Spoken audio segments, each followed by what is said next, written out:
एक बार पार्वती जी ने भगवान शंकर से प्रश्न किया, भोलेनाथ जी ये बताइए, ब्रह्मा जी ने तो भाग्य लिख दिया कि इनके भाग्य में इतना दुख लिखा है, इनके भाग्य में इतना सुख लिखा है, इनके भाग्य में इतनी तकलीफ लिखी है, इनके भाग्य में इतना कष्ट लिखा हुआ है, इनके भाग्य में ये 2 विवाह का योग लिखा है, इनके भाग्य में इतनी संतान होगी ना होगी, ये सब आपने लिखा।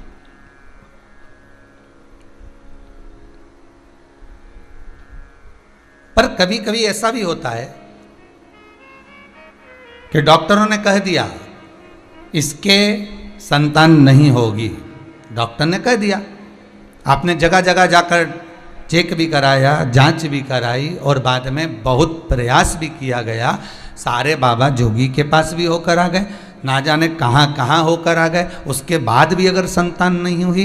पर कभी कभी ऐसा योग बन जाता है, ये भगवान कृपा करता है। क्यों? क्योंकि जब जितनी बार हम भगवान के सम्मुख में, भोलेनाथ जी के सम्मुख में, बाबा भोलेनाथ की चौखट पर, शंकर के सम्मुख में, गुरुजन के सम्मुख में, माता पिता के सम्मुख में, घर के बुजुर्गों के सम्मुख में, घर के बड़ों के सम्मुख में जब हम अपने मस्तक को जाकर रगड़ते हैं, इस मस्तक को जब हम प्रणाम करते हैं, दंडवत करते हैं, उस समय पर भगवान भी सोचता है कि इसकी जो रेखा गलत चली रही है, इस रेखा को केवल चरण की रज से ही उसको क्लियर कर दिया जा सकता है, उसको क्लीन किया जा सकता है, उसको साफ किया जा सकता है। केवल एक सदगुरु की शरण, परमात्मा की शरण, माता पिता की शरण, घर के बुजुर्ग बड़ों की शरण में जाकर।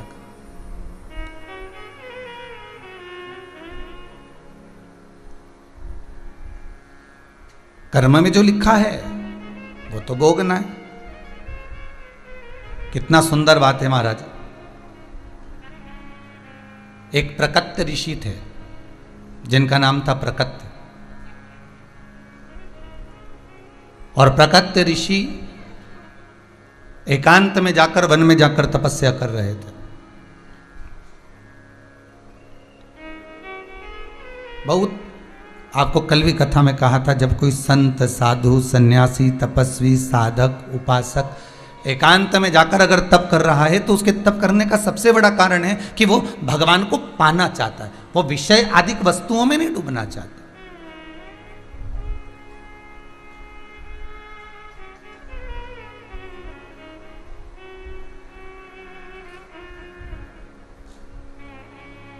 मंदिर में बैठे हो आप, हाथ में माला भी है आपके, गौमुखी भी रखकर बैठे हो आप, और आप माला भी जप रहे हो और इन दृष्टि से संसार की लौकिक वस्तुओं का दर्शन भी कर रहे हो, तो भगवान मिल पाएगा क्या?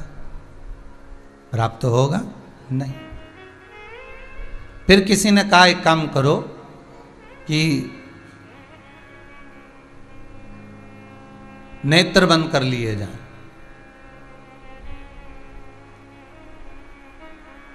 अब नेत्र बंद करके बैठ गए तो मन के नेत्र चंचल हो गए।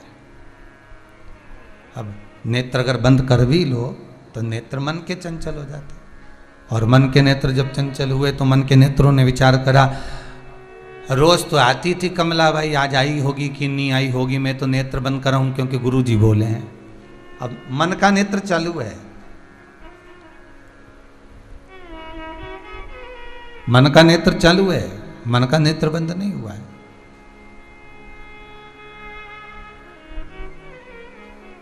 शिव कथा कहती है,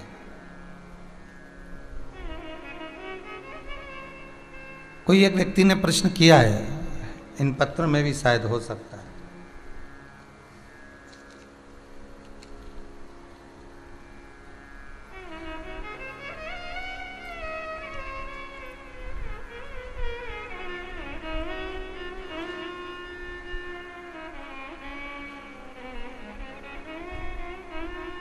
इसमें तो नहीं है। प्रश्न किया है, क्या केवल सुबह का समय, शाम का समय मंदिर जाने का होता है, इसके सिवाय हम मंदिर नहीं जा सकते?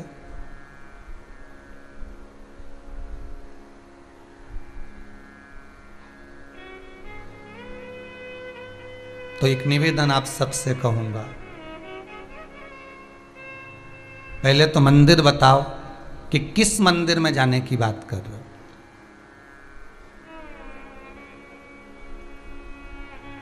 आप कौन से देवता के मंदिर में जाने की बात कर रहे हो?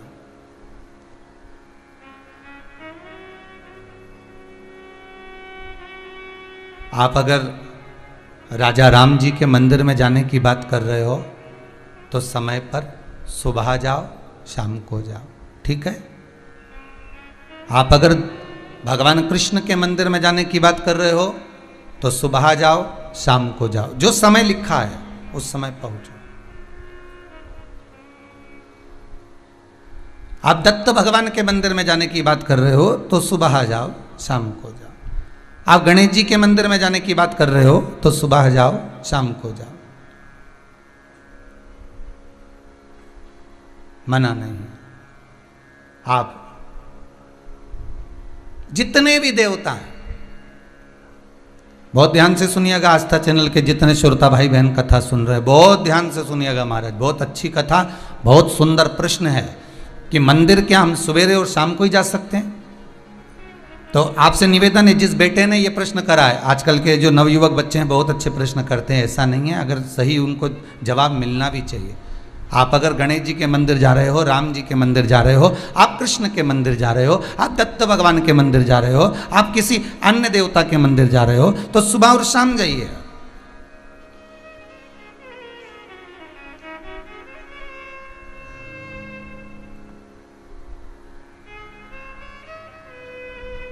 पर यदि आप शंकर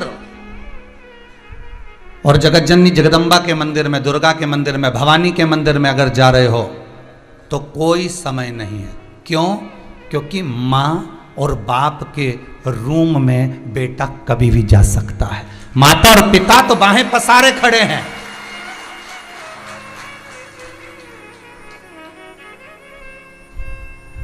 मेरे राम अयोध्या के राजा हैं। मेरे राम वन में विचरण भी करे हैं 14 वर्ष, पर मेरे राम अयोध्या के राजा बनकर बैठे हैं। तो राज्यसभा में एक समय की सीमा होती है कि राजा कब बैठेंगे और राजा से कब मिलना है। मेरे भगवान द्वारका के राजा हैं कृष्ण, ब्रज के राजा हैं मेरे बिहारी जी, मेरे राधा रमन लाल जी। एक समय सीमा है कि भगवान कब मिलेंगे, राजपाट में कब प्राप्त होंगे। दत्त भगवान गुरु हैं, साधक हैं, उपासक हैं। एक गुरु के पास, एक साधक के पास, एक उपासक के पास में समय देखकर जाना पड़ता कि कहीं वो तब साधना में तो नहीं लगे हैं।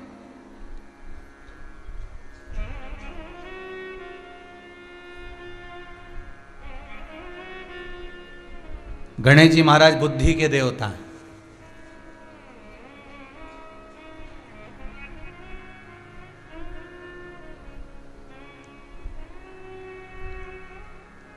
बाप और बेटे में अंतर यही है। मेरे शंकर और भगवान गणेश में अंतर यही है। एक बुद्धि के देवता है और एक दिल के देवता है। मेरा शंकर काय का देवता है? अरे जम के तो बोलो, दिल का, हृदय का। इसलिए कुंवारी कन्या भी अगर शादी के लिए किसी देवता की पूजन कर रही है, पड़ोसन बोल रही है, नातेदार बोल रहे हैं, रिश्तेदार बोल रहे हैं, कुटुंब वाले बोल रहे हैं, कबीले वाले बोल रहे हैं, तो क्या किसकी पूजन करना? शंकर जी की करो। किसकी पूजन करना? माता जी की पूजन करो। किसकी पूजन करना? भोलेनाथ जी की पूजन करो। 16 सोमवार का व्रत कर लो, सावन के महीने का पूजन कर लो, शंकर जी का ये उपास कर लो, प्रदोष का ये व्रत कर लो, साध लो, ये उपास, ये दान। तो जितने भी करेंगे, यहाँ हृदय जुड़ा हुआ है।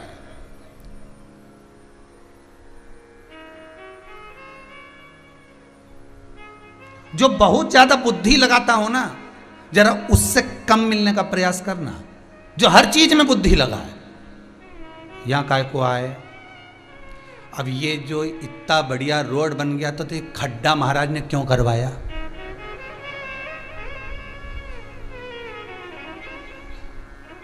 अब तुम्हें खड्डे से मतलब कि पुराण से मतलब?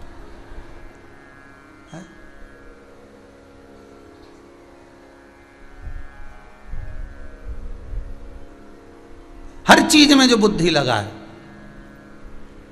उससे थोड़ा सा दूरी बनाकर चलना। और जो हर चीज में दिल लगाकर बात करे, प्रेम से। 2 बहनें होती हैं, जब 4-5 बहनें होती हैं ना, एक बहन बुद्धि से काम ले, हर जगह बुद्धि लगाए, कितने की साड़ी लाई तो इतने की तो हमारा भोपाल में ही मिल जाती। बताओ, और तू इतनी महंगी ले आई इतार की, तो यहीं मिल, हर चीज में बुद्धि लगा, पर उसको दिल नहीं दिख रहा कि वैन लेके आइए, तेरे लिए लाइए, दिल से लाइए, हृदय से लाइए, चित्त से लाइए, तो उसकी कीमत आंकने की क्या जरूरत है कि कितने की लाई, क्या पूछना अपने को? नहीं आम खाओ कि गुठली गिनो? जो बात बात में बुद्धि लगा रहा हो, जो बात बात में बुद्धि की प्रस्तुति दे रहा हो, ऐसे व्यक्ति से थोड़ा सा कम मिलिए, और जो दिल में लगाए, हृदय लगाए, चित्त लगाए, वृत्ति लगाए, उससे थोड़ा ज्यादा मिल लीजिए।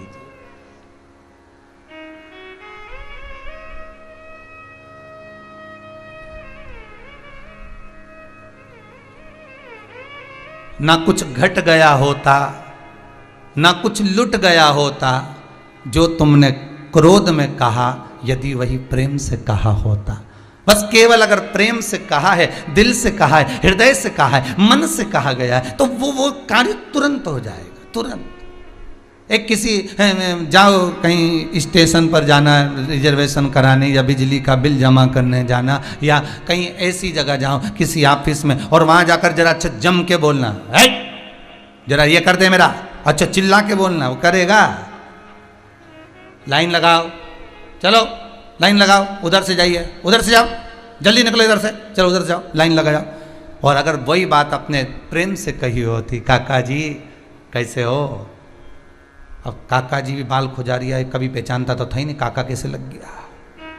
ये हृदय की बात है, दिल की बात है। काका जी बहुत जल्दी है, आज बच्चे को स्कूल भेजना है, गाड़ी में लेकर आ गया हूँ, मेरा क्या टिकट कर दोगे, क्या मेरा ये बिल जमा कर दोगे? तो वो भी कह देगा रख दे रुक जा, और सामने वाले से कह देगा जरा रुक जा बेचारे का टिकट, और तूने तुरंत फॉर्म भर दिया, तुरंत टिकट कर दिया, या तुरंत बिजली का बिल जमा कर दिया। प्रेम, यहाँ संपदा नहीं दी गई है, यहाँ धन नहीं दिया गया, यहाँ दौलत नहीं दी गई है, केवल प्रेम दिया।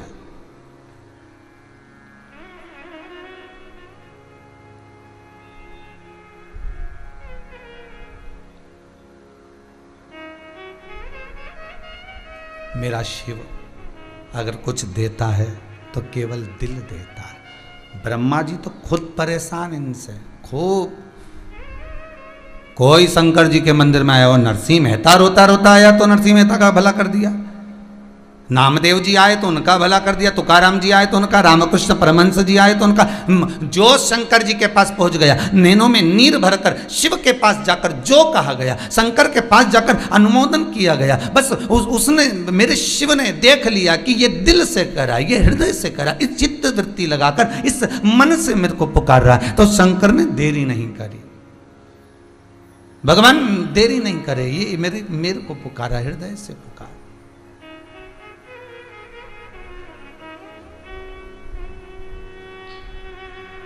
इसने बुद्धि नहीं लगाई है,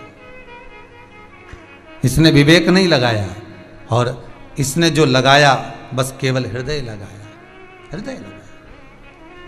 आप सबसे निवेदन है, एक राधा जी का चरित्र है। एक बार भगवान कृष्ण ने राधा जी से कहा, राधा मुझे वो देना जो मेरे पास में नहीं है। पार्वती जी शंकर जी से कहती हैं तुम्हें चाहिए क्या? शंकर जी कहते हैं मुझे वो देना जो मेरे पास में नहीं है। राधा कृष्ण दोनों के संवाद में भगवान कृष्ण कहते हैं, राधा मुझे वो दे दे जो मेरे पास में नहीं है। तो राधा जी की सखी ललिता जी बोली, भगवान के पास में, भगवान को सबसे ज्यादा प्रिय वस्त्र है, पीताम्बर है, अंबर है, एक काम करते भगवान को पीताम्बर दे देते हैं। भगवान बोले तुम्हारे पीताम्बर का करूंगा क्या, क्या करूं तुम्हारे पीताम्बर का? एक उंगली उठाई थी, नानी बाई का 56 करोड़ का मायरा भर कर आया था।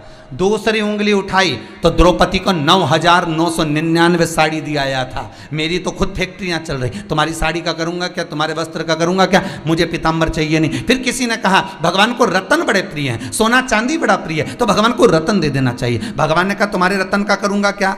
जब भगवान विष्णु के साथ में लक्ष्मी जी का विवाह किया गया, समुद्र देवता ने जब कन्यादान करा, लक्ष्मी को ब्याहया, तो समुद्र देव अपनी बेटी को जब ब्याहे थे, लक्ष्मी को ब्याहे थे, तो कितने रतन दिए होंगे विचार कर कर देखिएगा। तो मेरे को रतन तो पहले से पड़े हुए हैं और लक्ष्मी मेरे चरणों में पड़ी है, तो ना तो मुझे लक्ष्मी चाहिए, ना मुझे रतन चाहिए, ना मुझे पीताम्बर चाहिए। तो किसी ने कहा भगवान को भोजन अच्छा लगता है, भगवान को 56 भोग दीजिए। भगवान के तुम्हारे भोजन का क्या करूंगा? आधा चावल का दाना द्रौपदी की यहाँ खाया था, 10,000 ब्राह्मण का पेट भर दिया था ऋषियों का। अगर पूरा की पूरा एक गासा खा जाता हूं तो पूरी पृथ्वी का पेट भर देता हूं, इतनी सामर्थ्यता रखता हूं। क्या करूं तुम्हारे भोजन का? ना मुझे पीताम्बर चाहिए, ना मुझे अंबर चाहिए, ना मुझे रतन चाहिए, ना मुझे लक्ष्मी चाहिए, ना मुझे भोजन चाहिए। तो इतने में दूसरी बोली, फिर चाहिए क्या? तो इतने में राधा तो नहीं बोली, तब ललिता जी बोली, इसका दिल राधा जी ने चुरा लिया, मेरे कान्हा का दिल राधा जी ने चुरा लिया। इसलिए भक्त अगर भगवान को कुछ देना तो अपना दिल दे देना, मन दे देना, चित्त दे देना, वृत्ति दे देना। आप भगवान को अपना हृदय दे दीजिए, दिल दे दीजिए, मन दे दीजिए, अपनी चित्त वृत्ति दे दीजिए। और हम क्या करते हैं? हम भगवान को सब कुछ देते हैं, पर फोन पर कहते हैं दिल तो तुझ में लगा है।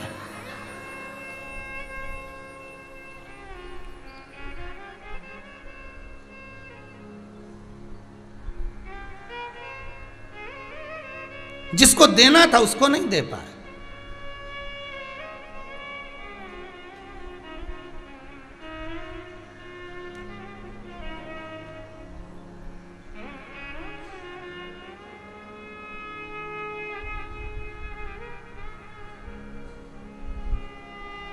बेटा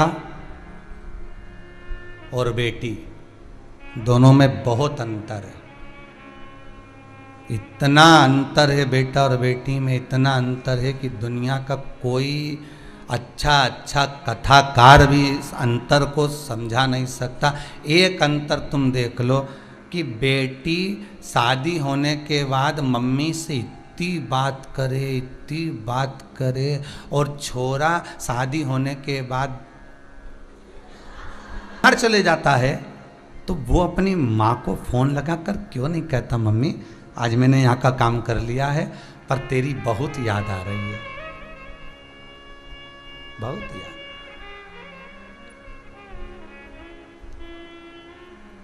चार रोटियां होती हैं, रोटी बनाने वाले भी 4 तरह के होते हैं। 4 तरह की रोटी होती है। पहली रोटी माँ बनाती है, वो रोटी होती है वात्सल्यता की। वो रोटी होती है करुणा की। बेटा जब खाता है पेट तो भरा जाता है मां के हाथ की रोटी से, पर मन नहीं भरा पाता। दूसरे नंबर की रोटी होती है पत्नी बनाती है, उसमें त्याग होता है, उसमें समर्पण होता है। पति खाता है, पेट भी भरा जाता है, मन भी भरा जाता है। तीसरे नंबर की रोटी होती है घर की बहू और बेटी बनाती है।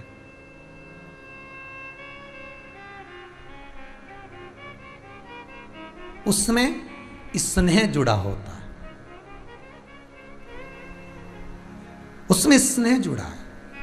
और चौथे नंबर की रोटी है जो घर में दासी बनाती है, कोई नौकरानी चाकरानी, कोई बाई, कोई भाई, कोई आया, रोटी बनाई। चौथे नंबर की रोटी वो है ना तो उसमें पेट भराया और ना उसमें मन भराया, केवल खाना इसलिए है क्योंकि मैडम को ऑफिस जाना है, तो वो जो बनवाएगी वो खाना पड़ेगा, अपने को भी जाना, टाइम नहीं है तो यहाँ समय नहीं है तो खाना बनाने वाली लगी हुई है, वो बनाएगी। पर कितनी सुंदर बात गर्ग संहिता के अंदर लिखी और कितनी सुंदर बात भविष्य पुराण के अंदर लिखी कि भले कितने भी वीआईपी बन जाओ, कितनी भी नौकर तुम्हारे यहाँ काम करें, कितने भी चाकर तुम्हारे यहाँ काम करें, भले तुम्हारे चरण दबाने वाले लगे हों, पाँव में चप्पल पहनाने वाले लगे हों, भले तुम्हारा थूक झेलने वाले खड़े हों, पर यहाँ पर भविष्य पुराण कहती है जिस कक्ष में रसोई घर में भोजन बनता है उस रसोई घर में भले रोटी बनाने वाली बाई लगी हो, पर निवेदन भविष्य पुराण करती है कि घर की बहू बेटी या माता को सब्जी तो अपने हाथों से ही बनाना चाहिए, भले रोटी को ही बनाए। कितने भी नौकर लगे हो, कितने भी चाकर लगे हो, कितने भी आपके कर्मचारी लगे हो और कुछ भी करें, वो रोटी बना कर जाए, उससे कह दो सब्जी मत बनाना, सब्जी हम बनाएंगे, दाल हम बघारेंगे, तो उबाल दे, बघारेंगे हम। क्यों? केवल रोटी अकेली नहीं खाई जाती, काय से खाई जाती है? सब्जी से। उसने किसी भी भाव से रोटी बनाई हो, कुड़ कुड़ के बनाई हो, चाहे घर से टेंशन लेके आके आटा उसन उसन के रोटी बनाई हो, वो कैसी भी बनाएगी। और तुम पति को परसोगे तो भोजन परसने में जो सब्जी बनाई है आपने, जो दाल बघारी है, जो चटनी बनाई है आपने, जो भी कुछ पदार्थ बनाया है, सामग्री बनाई है, उसमें तुमने प्रेम से बनाया कि मैंने आज अच्छे से बघारी है, बहुत जोरदार बघारी, दिल से बघारी। तो जब वो रोटी किसी काम की नहीं, बस वो सब्जी में गई, डूब गई, और डूबी तो उसका जो स्वाद है, उसका जो प्रेम है, उस रोटी को संजोकर तुम्हारे उदर तक पहुंचा दिया। तो भविष्य पुराण कहती है बनवाओ जो बनवाना है तुमसे, मना नहीं, सारा काम करवाओ नौकर चाकर से, मना नहीं, पर रोटी भी बनवाओ, मना नहीं, पर सब्जी प्रयास करना।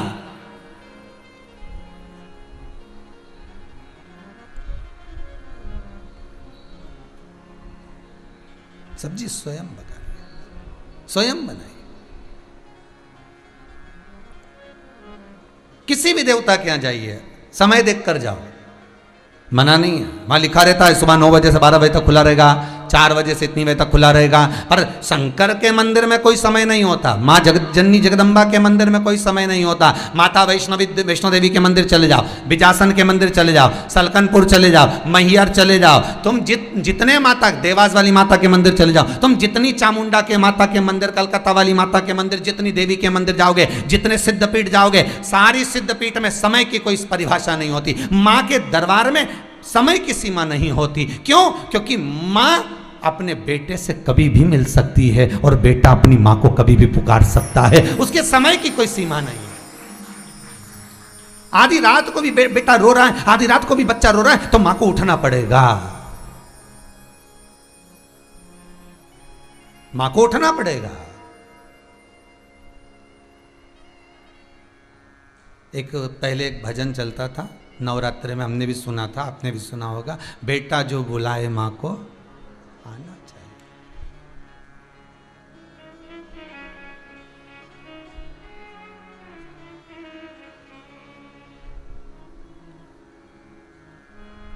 बेटा जो बुलाए मां को आना चाहिए।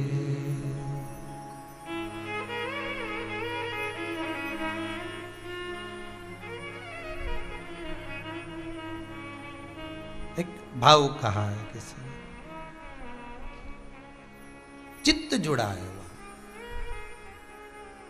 शिव और जगदम्बा, माता पार्वती, माँ शेरा वाली, दुर्गा, भवानी माँ का मंदिर कभी बंद नहीं होता, पिता का दरवाजा कभी बंद नहीं होता, वहां कभी भी जा सकते, कभी भी। शिव के द्वार कभी भी जाओ। जिस बेटे ने प्रश्न करा है कि भगवान के मंदिर सुबह शाम ही जा सकते हैं, नहीं बेटा, भगवान कौन से हैं, देवता कौन से हैं और किसके यहां जा रहे हो, अंतर है, अंतर है।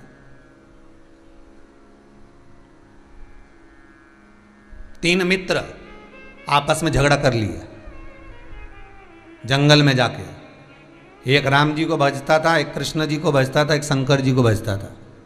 तीनों झगड़ा कर लिए, तीनों बोले एक बोले मेरे राम जी के बराबर कोई देवता नहीं, एक बोला मेरे कृष्ण जी के बराबर कोई देवता नहीं, एक बोला मेरे शंकर जी के बराबर कोई देवता नहीं। तीनों झगड़ा कर लिए।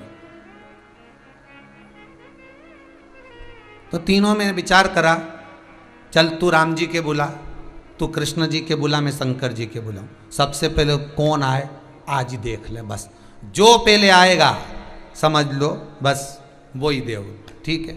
अब तीनों ने झगड़ा, तो बच्चे तो आपस में झगड़ लेते हैं, तीनों ने झगड़ा कर लिया। एक चिल्लाकर बोला, हे अयोध्या के राजा, हे नरेश, हे अवधपति, हे जानकी पति, अयोध्या छोड़कर जल्दी आओ मेरे राम, राघव मैं आपको पुकार रहा हूं, जल्दी पधारो अवध नरेश। आइए उसने पुकारा, भगवान नहीं आए। दूसरा चालू हुआ, हे द्वारकाधिपति द्वारकेश, हे द्वारका के नाथ, हे मथुराधीश, हे मथुरा के राजा, हे द्वारका के राजा, शीघ्र आओ, मुझे आपकी जरूरत है, भगवान पधारो। और तीसरा बोला, कंकर को उठाया, शंकर भोला कहाँ है रे? इतने में तो भोला प्रकट, भोला सामने। भोला तो भोला, इनने कंकर उठाया, शंकर देखा ने भोला, वो तो तुरंत फिर आए राम जी, फिर आए कृष्ण जी। तो ये दोनों उनसे झगड़ा करने लगे, हमें सबसे पहले तुम्हें बुलाया, तुम क्यों नहीं आए? राम जी बोले, तूने कहा था अयोध्या नरेश पधारो, तो नरेश कोई ऐसे ही आए? अवध का राजा जब चलता है तो सेना भी तो तैयार करना पड़ती है कि ऐसे ही प्रधानमंत्री यूं ही चल जाए? है? राष्ट्रपति प्रधानमंत्री को बुलाओ तो व्यवस्था तो करना पड़े ना, पहले से सेना वेना तैयार करो, साधो सब कुछ, मंच देखो, ये देखो, वो देखो, ने 2-4 कुत्ता लेने घुमाओ, फिर देख के आओ कहीं कोई सामान तो नहीं पड़ा इधर उधर। तो कोई राजा ऐसी आ जाए? तो आपने कहा अवध नरेश आई है, अयोध्या के राजा आई है, तो राजा चलकर आएगा, सेना तैयार करेगा, एकदम कैसे आ जाएगा? और इतने में वो कृष्ण वाला बोले, तो आप नहीं आए द्वारकानाथ? द्वारकानाथ बोले, अब राजा हूँ, 16,108 रानियाँ हैं, सबके कमरे से निकलूं, द्वारका की सीढ़ी नीचे उतरूं, फिर सेना लूं, तैयारी करूं, फिर तो पहुंचूं। तो फिर इन्होंने राम जी और कृष्ण जी से पूछा, फिर ये शंकर जी इतनी जल्दी क्यों आ गए, तुम बताओ? तो दोनों राम और कृष्ण बोले, ये सबसे ज़्यादा फ्री है, ना तो ये नरेश है ना राजा है, हमें तो फिर भी निकल कर आने में टाइम लगता है, ये तो 24 घंटा घूमते रहते हैं, 24 घंटा। इनको तो पुकार आ जाए। राम मुस्कुरा कर कहते हैं, राम मुस्कुरा कर कहते हैं, इसलिए तो राम कह रहे हैं कि मैं भजन इनका करता हूं। कृष्ण कहते हैं मैं भजन इनका करता हूं।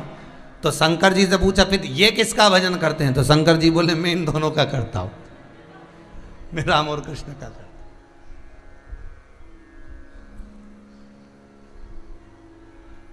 ये दोनों मेरे हृदय में बसते हैं। शिव कहते हैं ये मेरी नसों में, ये मेरे रोम रोम में, ये मेरी चित्तवृत्ति में, ये मेरे हृदय में बस। मैं राम और कृष्ण का भजन कर रहा, राम और कृष्ण शिव का भजन कर रहा।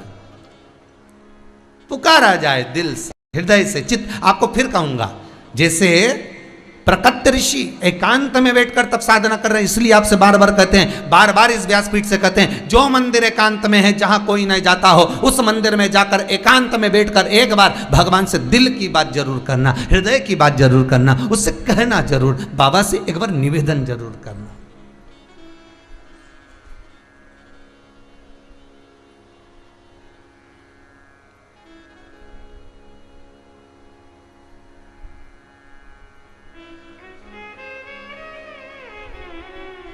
कितना सुंदर उसके हृदय बात कही है, हृदय।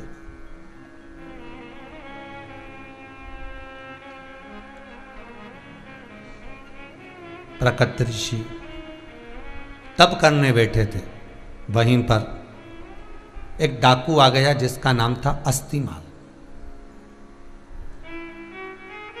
अस्तिमाल ने देखा सब दूर धन चुराया मैंने, ये ऋषि मंदिर में बैठकर तप कर रहा है, शंकर जी के मंदिर में बैठकर तप कर रहा है, मतलब इसके पास माल बहुत है, क्योंकि इतने दिन का बैठा है, क्या खा रिया होगा, तो कुछ तो होगा इसके पास में। ये अस्तिमाल इस प्राकत्य ऋषि के पास पहुंच गए, प्राकत्य ऋषि से जाकर बोले, ए बाबा, ए बाबा उठो। हिलाया बाबा को, बाबा हिलकर उठे, क्या क्या हो गया, कौन हो? मैं अस्तिमाल डाकू। तो प्रकट ऋषि ने कहा, मेरे पास काहे के लिए आए हो? धन लेने के लिए आया हूं। कितना माल है तुम्हारे पास, अब भी निकालो, जल्दी निकालो। प्रकट ऋषि बोले, मेरे पास माल होता तो मैं यहां होता। यहाँ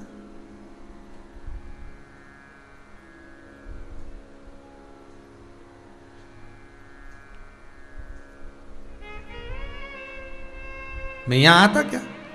तब साधना मेरे पास, मुझे धन का लोभ नहीं है, मुझे धन की कोई आसक्ति नहीं है, मुझे तो भगवान का भजन करना है, शंकर का भजन करना है। मैं तो मंत्र जाप में डूबा हुआ। और आप आस्तिमाल, तुम मेरे पास धन लेने आए हो? अगर धन तुम्हें कहीं लेने जाना है, कहीं डाका डालना है, तो कहीं दूसरी जगह जाकर धनपति क्या डालो। इतने में तो आस्तिमाल को क्रोध आ गया, और क्रोध आकर जो गुस्सा आया, और गुस्सा आकर धक्का मारा प्राकत ऋषि को। प्राकत ऋषि शंकर के शिवलिंग से टकरा गए, और शिवलिंग से टकराते सी प्राकत ऋषि के सिर में से खून बहना चालू हो गया।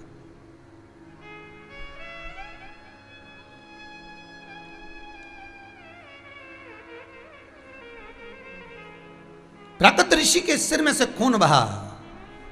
खून बहते ही जैसे ही खून बहा, ऊपर मंदिर के शिखर में से सोने की 50 गिन्नियां नीचे गिरी और गिरी।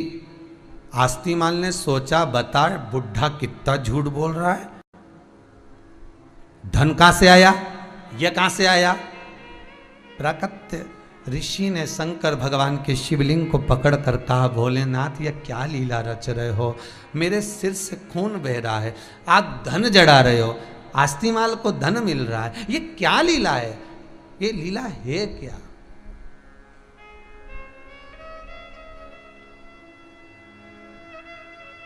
क्या लीला है।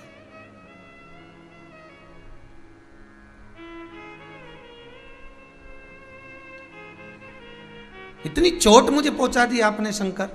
हे शंभु, हे शंकर भोलेनाथ, मैं आपका भजन कर रहा हूं, मैं आपकी उपासना कर रहा हूं, और आप इतना मुझे रक्त निकलवा रहे, इतना रक्त।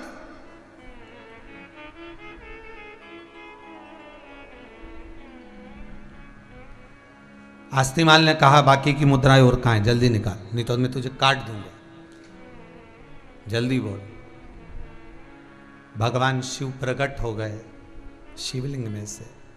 प्रकट ऋषि को कहा, प्रकट तेरे और इस अस्तिमाल दोनों में अंतर है। यह अस्तिमाल पूर्व समय का बहुत बड़ा दानी था, इतना दान करता था, इतना पुण्य करता था, इतना सत्कर्म करता था, खूब दान दिया करता था, खूब भजन किया करता था, खूब स्मरण किया करता था।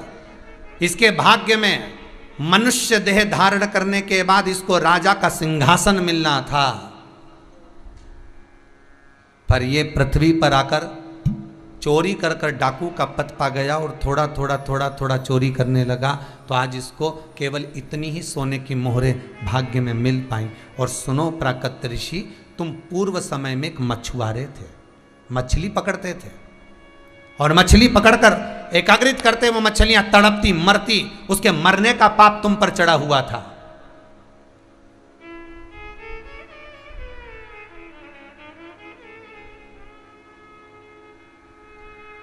उसके मरने का पाप तुम पर चढ़ा हुआ था। ये खून जो तुम्हारे सिर में से निकला, ये तो थोड़ा सा निकला है। प्राकत ऋषि, पूर्व समय में तुमने एक पुण्य कर दिया था, इसलिए तुम ऋषि का पद पा गए। वो पुण्य क्या था कि एक गाय का बछड़ा प्यासा तुम्हारे पास में आया, और तुमने अपने पानी में से, क्योंकि तुम समुद्र के तट पर थे, वहां खारा पानी था, बछड़े को पानी पीना था, निर्मल जल नहीं था, तुमने अपने घड़े में से थोड़ा सा जल निकालकर उस बछड़े को पिला दिया था। इसलिए तुम्हें ऋषि का पद मिल गया। और ऋषि का पद पाने के बाद भी तुम्हारे प्राण छूटना थे, क्योंकि तुमने इतनी मछलियों को मारा था, तुम्हें तड़प तड़प कर मरना था। ये तो तुम्हारे सिर में जो चोट लगी है थोड़ी सी लगी है, पर एक काम हो गया। इस अस्थि माल ने जो तुमको धक्का दिया उससे शंकर का शिवलिंग का स्पर्श हो गया, इसलिए तुमको थोड़ी चोट लगी, तुम्हारे प्राण नहीं छूटे। शिव महापुराण की कथा कहती है कि जब हम शंकर की कथा को श्रवण करते हैं, शिव महापुराण की कथा को सुनते हैं, शंकर का अनुमोदन करते हैं, श्री शिवाय नमस्तुभ्यम का जाप करते हैं, ओम नमः शिवाय जपते हैं, महामृत्युंजय मंत्र का स्मरण करते हैं, या शंकर को एक लोटा पानी चढ़ाते हैं या एक बेलपत्र समर्पित करते हैं, तो ये विचार करना कि हो सकता है कि हमारे पूर्व का कोई पाप ऐसा हुआ होगा जिससे हमें दुख भोगना पड़ रहा होगा, पर आज हमने थोड़ा सा पुण्य कर कर उस दुख को काट दिया, उस दुख को हमने समाप्त कर दिया।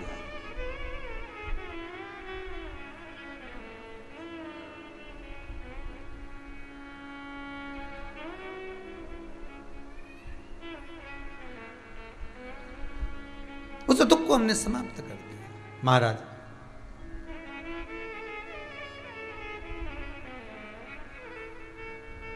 वो शिव है ही ऐसा, नाम है तेरा तारणहारा, कब तेरा दर्शन होगा। जिनकी प्रतिमा इतनी सुंदर, वो कितना सुंदर होगा, वो कितना सुंदर होगा, वो कितना सुंदर। नाम है तेरा सब गाइए। तारणहारा, कब तेरा दर्शन होगा। जिनकी प्रतिमा इतनी सुंदर, वो कितना सुंदर होगा, वो कितना सुंदर होगा। नाम है तेरा तारणहारा, कब तेरा दर्शन होगा। जिनकी प्रतिमा इतनी सुंदर, वो कितना सुंदर होगा, वो कितना सुंदर होगा।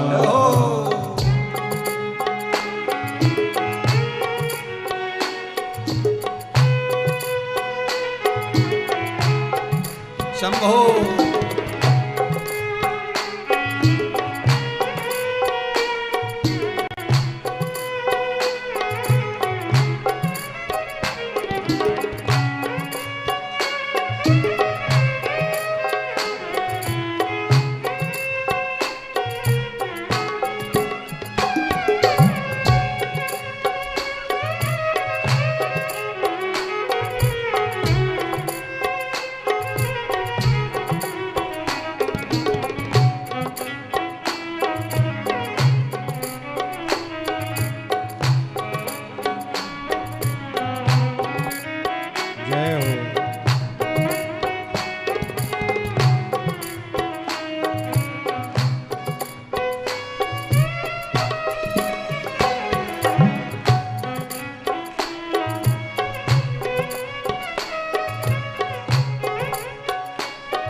तुमने तारे लाखों प्राणी, ये संतों की वाणी है। तुमने तारे लाखों प्राणी, ये संतों की वाणी है। तेरी छवि पर मेरे भगवन, ये दुनिया दीवानी है। तेरी छवि पर मेरे भगवन, ये दुनिया दीवानी है। ये दुनिया दीवानी है, ये दुनिया दीवानी है। भाव से तेरी पूजा रचाऊं, भाव से तेरी पूजा रचाओ, जीवन में मंगल होगा। जिनकी प्रतिमा जितनी सुंदर, वो कितना सुंदर होगा, वो कितना सुंदर होगा। नाम है तेरा तारणहारा, कब तेरा दर्शन होगा। जिनकी प्रतिमा जितनी सुंदर, वो कितना सुंदर होगा, वो कितना सुंदर होगा।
सुरवर मुनिवर जिनके चरणे निस दिन शीस झुकाते हैं। सुरगण मुनिगण जिनके चरणे निस दिन शरण झुकाते हैं। जो गाते हैं प्रभु की महिमा, वो सब कुछ पा जाते हैं।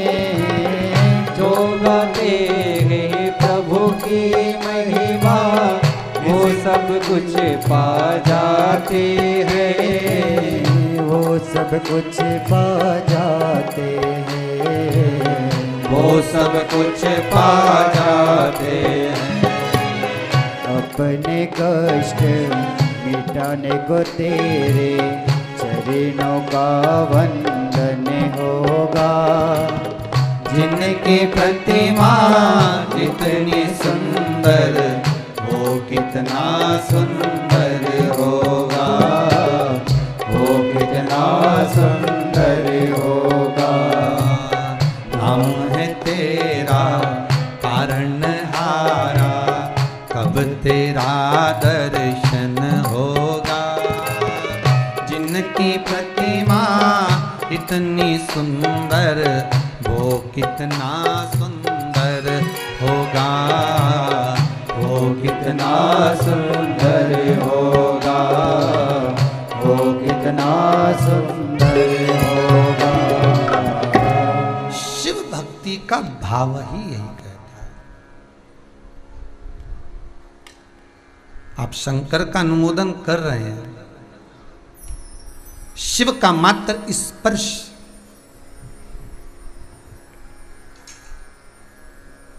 कई कई माताएं प्रश्न करती हैं, क्या शिवलिंग का स्पर्श कर सकते हैं? देखिए, एक प्रश्न बड़ा सुंदर अच्छा है।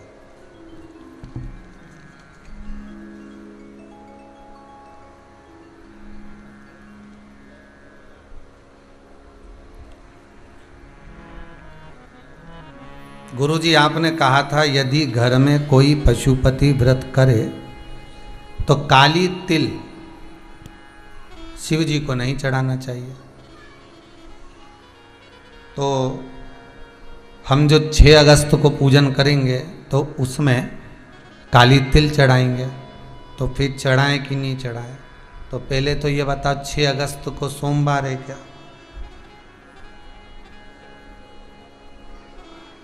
नहीं है नहीं। तो फिर जिस दिन पशुपति व्रत होता है सोमवार का, उस दिन नहीं चढ़ाना है। ये नहीं कि तुम 5 सोमवार करोगे तो उस बीच में ही नहीं चढ़ाना। ये तो कहीं वर्णन। एक माता जी ने प्रश्न करा कि हम जो भगवान शंकर जी का शिवलिंग बनाएंगे तो उसका विसर्जन कहाँ करने जाएंगे? तो घरे कर लो, उसमें कौन सी दिक्कत? घर में अगर पास में कहीं नदी हो, तालाब हो, बावड़ी हो, कुंड हो, वहां जाकर विसर्जन करो। शिवरात्रि के दिन पूजन कर रहे हो, रात को विसर्जन करना है तो रात को कर सकते हो, और सवेरे जाकर विसर्जन करना हो तो सुबह कर सकते हो। अगर पास में नदी हो, तालाब हो, कुंड हो, सरोवर हो, बावड़ी हो, वहां कर लो। और अगर नहीं है तो एक बाल्टी में जल भरो साफ और उसमें विसर्जन कर दो, और उस पानी को गमले में कहीं ले जाकर वृक्ष के नीचे डाल दीजिए, विसर्जन हो जाएगा।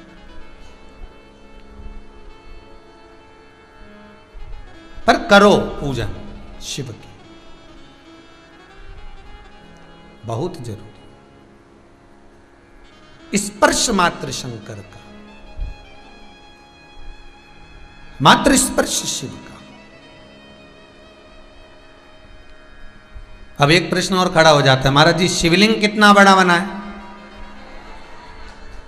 अब कितनी बार कहा, एक इस हाथ को जमीन पर रख के देख लो, थाली में रख के देख लो कि अंगूठे को खड़ा करो, हाथ को रख के देख लो। अब बस इसी अंगुष्ठ के बराबर में जलाधारी शिवलिंग सब इसी के अनुकूल होना चाहिए, इससे बड़ा नहीं। अब तुम फैशन में बढ़ा लो, तुम्हारी मर्जी है, तुम जितना बड़ा बनाना हो तुम्हारा मन। अब आगे तुम्हारा मन भी तो होना चाहिए ना भाई, हमारा तो मन, हम तो इतनी सारी मिट्टी का ला, तो हम सबका बनाएंगे तो बना लो, मन तुम्हारा।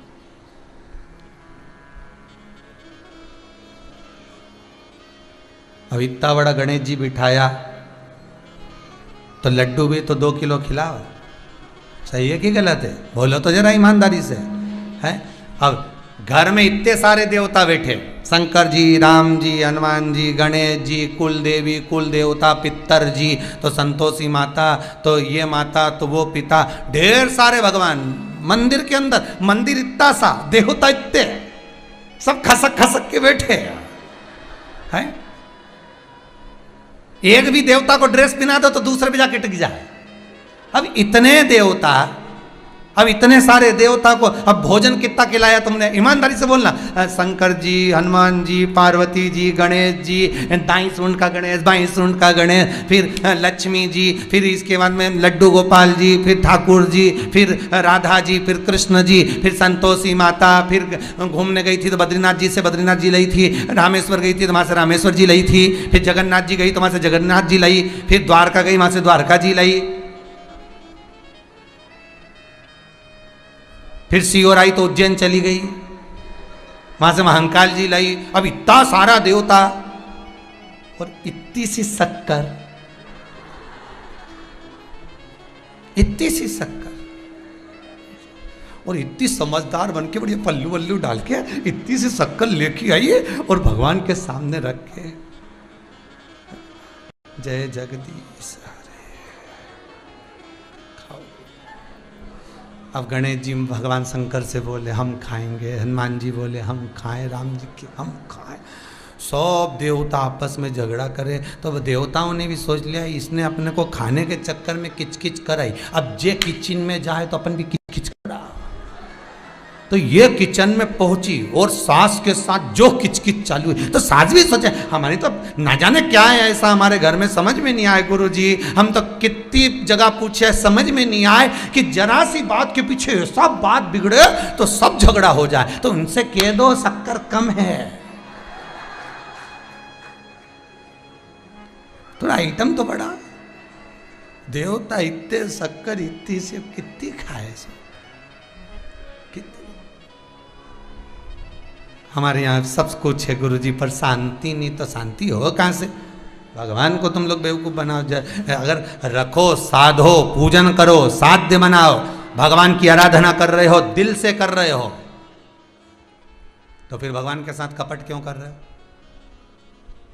पति की थाली अलग, पत्नी की अलग, जेठानी अलग, बड़ा छोरा अलग, बड़ी छोरी अलग, और भगवान इतना सारा एक।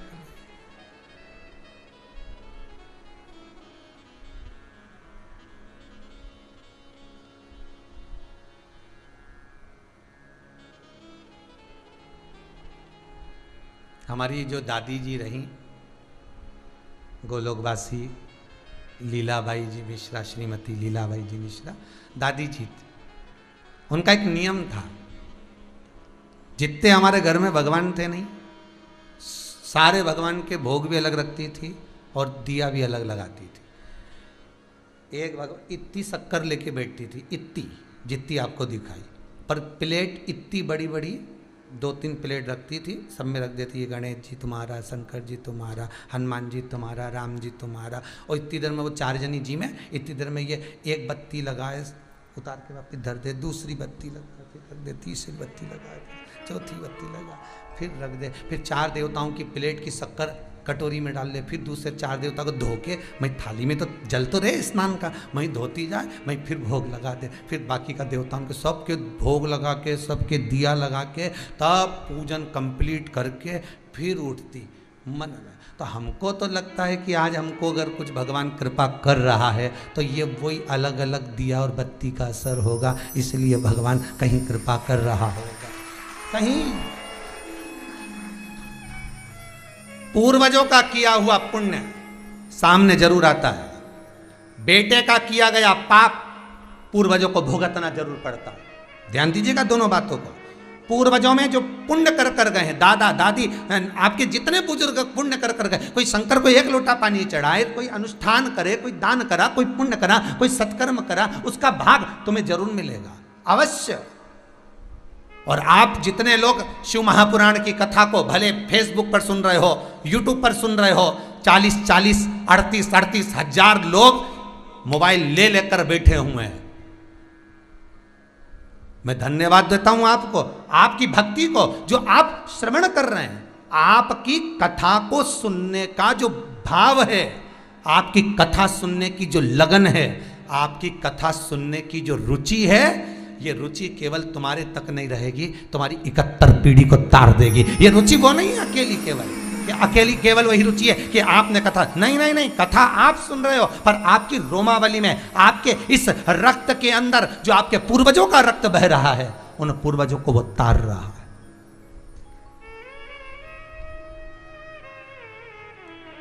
वो तार रहा है।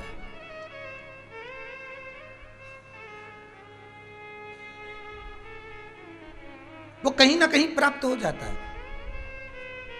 किसी ना किसी रूप में। शंकर का अनुभव, शंकर का अनुवादन, शंकर का स्मरण, शिवलिंग का स्मरण, शंकर का आनंद सुख, जीवन का एक आनंद देने वाला।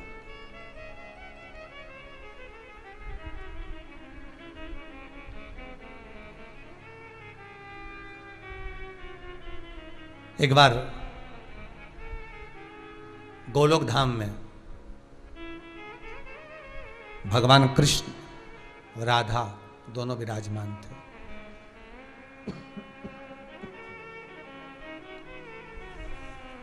गोलोक धाम में दोनों विराजमान हैं, राधा भी है, कृष्ण भी है। अब राधा और कृष्ण दोनों विराजमान थे, तभी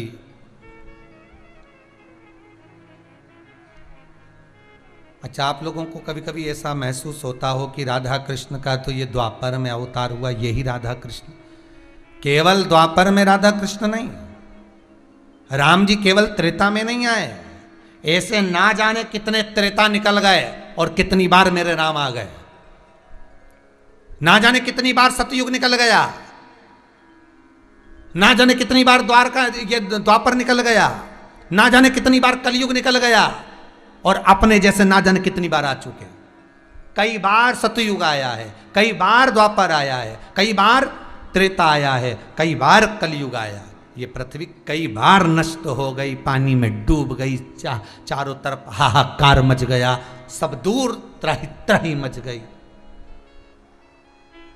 कल आपको देवप्रयाग का वर्णन किया था, जहां पर भागीरथी और अलकनंदा का संगम है। उसको देवप्रयाग क्यों कहते हैं, उसका कारण क्या है?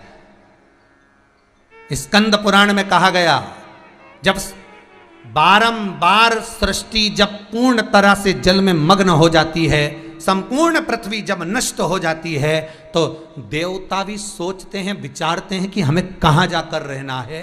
तो ये भागीरथी और अलकनंदा का जो संगम है, संगम की जो धार बहती है, जहां पर आप कभी दर्शन करेंगे देवप्रयाग का, तो वहां जो संगम की धार बह रही है, भागीरथी का जल अलग दिखेगा आपको और अलकनंदा का जल अलग दिखेगा। तो इस संगम की धार का जहां मिलन हुआ है, उस धार का स्थान देवप्रयाग में ये 33 कोटि देवताओं के विश्राम का स्थल रहता है। कई लोग तो जाते हैं बद्रीनाथ, केदारनाथ, यमुनोत्री, गंगोत्री, तो देवप्रयाग गाड़ी निकल कर चली जाती, बस पढ़ लेते हैं देवप्रयाग, पर देवप्रयाग में रुकने का उनका मन, रुको और 50 बार गाड़ी वाले से बोला हमको रुकना है, यहाँ दर्शन करना है, प्रणाम करना है, नमन करना है इस भूमि पर, जिस भूमि पर संपूर्ण जब सतयुग, त्रेता, द्वापर, कलयुग जब संपूर्ण नष्ट हो जाता है, जब संपूर्ण चला जाता है, उसके बाद जब सृष्टि को पानी में डुबाया जाता है, तब केवल यह देवप्रयाग की एक भूमि ऐसी होती है जहां 33 कोटि देवता वापिस इस सृष्टि का निर्माण करने के लिए ब्रह्मा जी को उत्सुक करते हैं, ब्रह्मा जी को अग्रण्य करते हैं।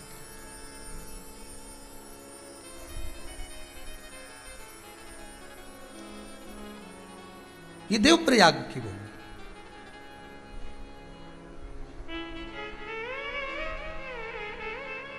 सहज नहीं है महाराज। एक बार भगवान कृष्ण राधा जी के साथ में गौलोक धाम में बैठे हैं, और गौलोक धाम में राधा कृष्ण केवल यही नहीं, ऐसे कई राधा कृष्ण, कई बार भगवान मेरे राधा और कृष्ण का कई बार द्वापर में अवतार हो चुका, कई बार मेरे भगवान आ चुके। गौलोक धाम में राधा कृष्ण विराजमान थे। पूर्णिमा का दिन था, कार्तिक की पूर्णिमा।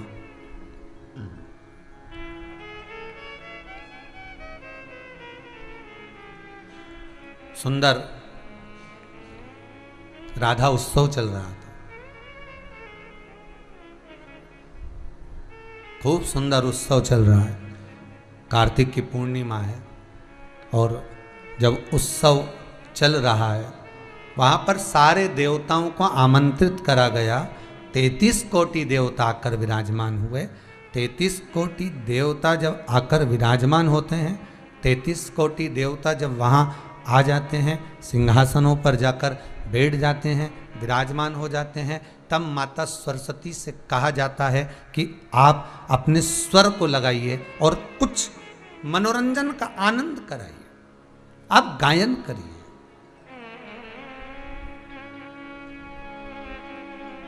सरस्वती मैया ने जब गाना प्रारंभ करा, माता सरस्वती ने जब अपना गायन किया, माँ शारदा जो बोलना प्रारंभ करी, माता सरस्वती जैसे ही गायन प्रारंभ करा, सारे 33 कोटि देवता शुद्ध बोलकर, आनंद कर कर बड़े उत्सुकता में, बड़े आनंद में, उमंगता में भर गए, सबकी सब।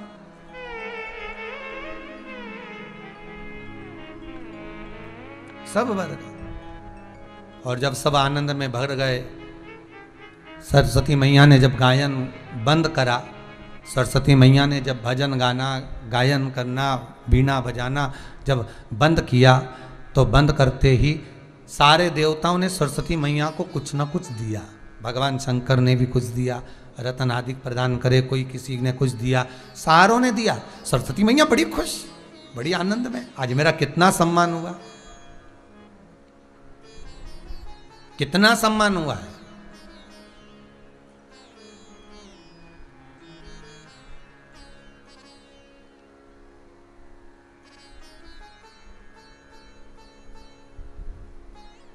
अब इतना सम्मान सरस्वती माँ का हुआ है, इतना आदर माता सरस्वती का हुआ है, सारे देवता बैठे थे, उसमें से देव ऋषि नारद ने एक बात शंकर जी को कह दी।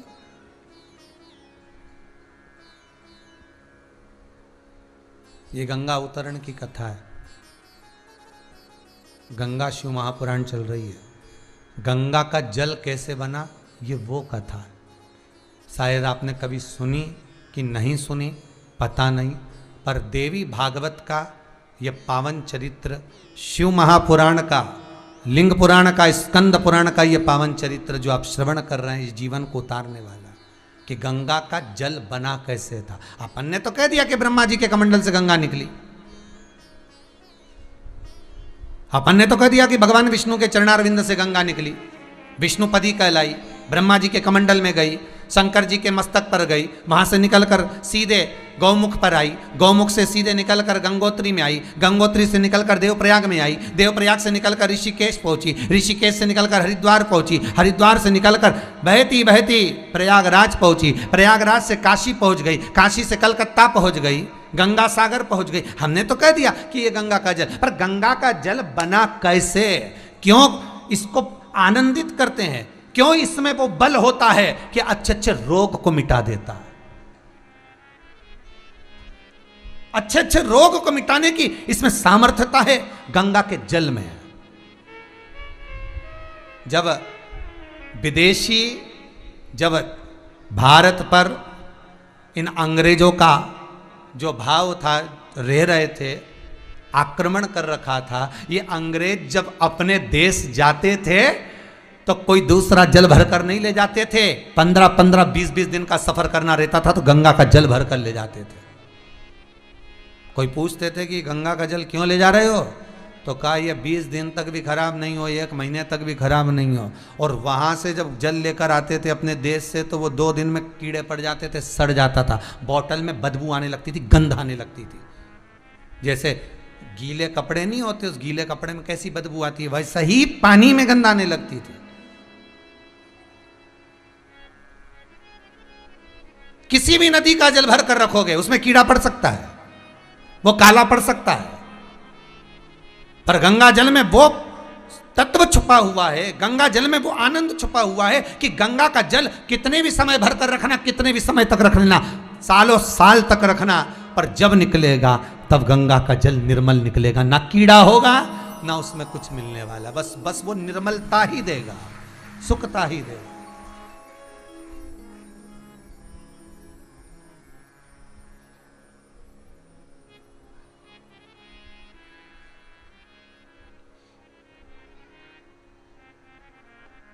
एक कोई विद्वान आया था और भाई वो, उनको हो सकता है कि किसी से किसी को तकलीफ होती है, कई लोग होते हैं ऐसे दुनिया में जिनको तकलीफ है, तो हमसे आकर प्रश्न करा, ये बताओ महाराज जी हमको आपसे प्रश्न करना। मैंने कहा बोलिए क्या प्रश्न करना।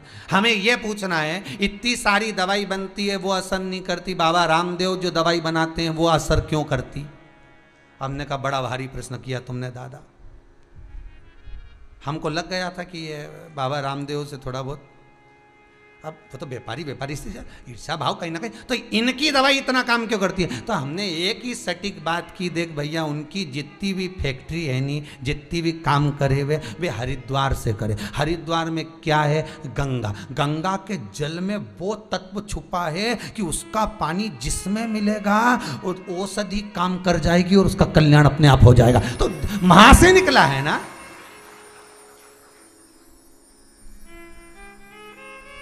जल भी तो देखो कौन सा मिलाया जा रहा है, अगर कुछ मिलाया भी होगा तो थोड़ा बहुत तो जल, अगर किसी पत्ती को धोया होगा तो गंगा के जल में धोया होगा, किसी जड़ी को धोया होगा तो गंगा के जल में धोया होगा, किसी पदार्थ को धोया होगा तो गंगा के जल में धोया होगा। गंगा के जल में जो चीज डाल दी वो अमर तत्व देती है, अमर तत्वता रहती है।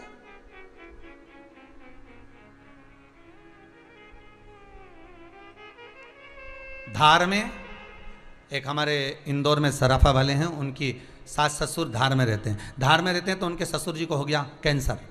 डॉक्टर ने कह दिया इनका कीमो मीमो चालू करना है, इनको कीमो होना है, इनका कीमो चालू करना है, कैंसर है और बड़ा भारी हो चुका है, लास्ट स्टेज पे पहुंच चुका है, ऑपरेशन करना पड़ेगा, ये करना पड़ेगा।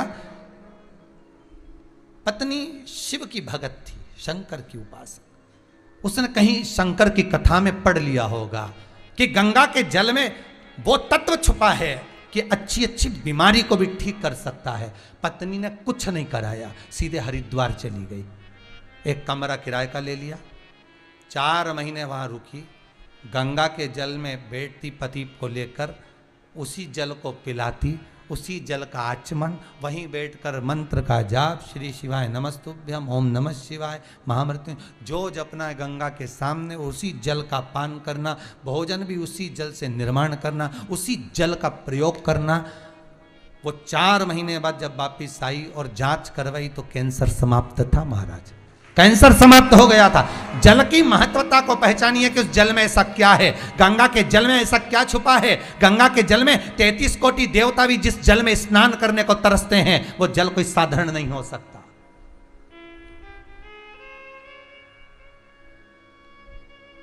गंगा का जल तो निर्माल्य है ना। निर्माल्य का मतलब जानते हो? भगवान पे चढ़ा हुआ फूल जो उतर जाता है वो क्या कहलाता है? निर्माल्य। जो भगवान से उतर गया वो निर्माल्य। तो गंगा का जल तो निर्माल्य है, शंकर की जटा में से निकल रहा है, शिव पर से चढ़ के निकल रहा है। जब शंकर जी पे से उतर कर निकल रहा है, शिव पे से चढ़ के निकल रहा है, तो फिर उसको तो भगवान राम को स्नान नहीं कराना चाहिए, फिर भगवान कृष्ण को नहीं नहलाना चाहिए, फिर देवी देवता को नहीं नहलाना चाहिए। पर 33 कोटि देवी देवताओं को गंगा के जल से प्राण प्रतिष्ठा का समय हो, चाहे अभिषेक हो, चाहे अनुष्ठान हो, 33 कोटि देवी देवता को गंगा के जल से स्नान कराया जाता है, गंगा के जल से नहलाया जाता है। क्यों? भले निर्माल्य हो, पर गंगा का जल वो आनंद है क्योंकि 33 कोटि देवताओं के आनंद सुख से प्रकट हुआ है। ये देवी भागवत का प्रसंग है। राधा और कृष्ण बैठे हुए हैं अपने गौलोक धाम में। ये केवल अभी की कथा नहीं, कई द्वापर की पहले की, कई सतयुग, कई निकल गए त्रेता, कई द्वापर निकल गए। उस समय राधा कृष्ण अपने गौलोक में विराजमान थे और उस समय पर 33 कोटि देवता बैठे राधा उत्सव का आनंद ले रहे थे। तभी उसी समय पर सरस्वती ने गायन किया, गायन किया, सबने सब कुछ दिया सरस्वती को। देवर्षि नारद तो नारद थे, देवर्षि नारद जी ने कह दिया कितना सुंदर गाती है सरस्वती, कितना सुंदर। 4-5 गाने वाले बैठे हों या 4-5 विद्वान पंडित बैठे हों या 4-5 अच्छे सुनार बैठे हों या 4-5 अच्छे कपड़े सिलने वाले बैठे हों या 4-5 समझ जाओ कटिंग करने वाले खवासदा बैठे हों, 4-5 अच्छे विद्वान कोई भी बैठा और उनके सामने तुम एक की तारीफ कर दो ना, दूसरे का मुंडा उतर जाए। मतलब हमें तो कटिंग करना ही नहीं आता, मतलब हमें तो कुर्ता ही सिलना नहीं आता, मतलब हमको तो गाना ही नहीं आता, यही गवैया आया।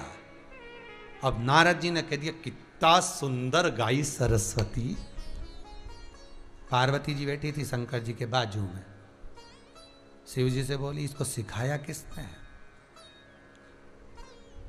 सरस्वती को जब स्वर नहीं आते थे तो श्री सेलम के उस पर्वत पर मेरे देव अधिदेव महादेव मल्लिका अर्जुन के रूप में जब कार्तिकेय से मिलने जाते थे तो सरस्वती को सिखाने के लिए जाते थे। कार्तिकेय से तो केवल मिलना एक संवाद की बात थी, सरस्वती को स्वर दिया, सरस्वती को नृत्य सिखाया। इसलिए आज भी सरस्वती पूजन में सरस्वती की पूजन नहीं, नटराज की पूजन होती है।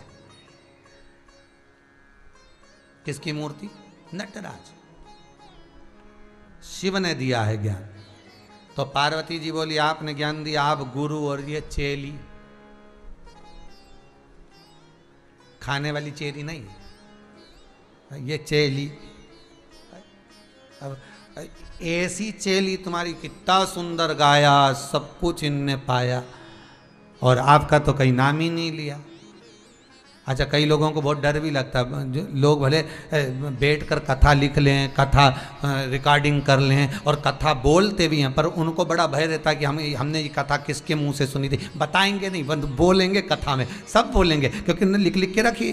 सियर वाला महाराज जो बोला सब लिख लिख के उन्हें धर लिया, रख लो बहुत अच्छी कथा, लिख अब रख तो अब जब कथा करो तो बोलो और बोलो तो, पर ये नहीं बोलता है कि ये तो सरस्वती ने नहीं कहा कि मुझे शंकर भगवान ने सिखाया। सरस्वती एक बार भी नहीं बोली गायन में, सबका गुणगान करा पर शिव का नहीं, महाराज शंकर का नाम नहीं लिया। अब तो नारद जी ने जैसे ही बोला कि ता सुंदर गाई, तो पार्वती जी ने मन में सोचा मेरे पति के बराबर दुनिया में कोई गा भी नहीं सकता। अपने पति की बुराई कभी नहीं सुनना जिंदगी में। वो टेढ़ी चोटी वाली बाई को याद कर लेना,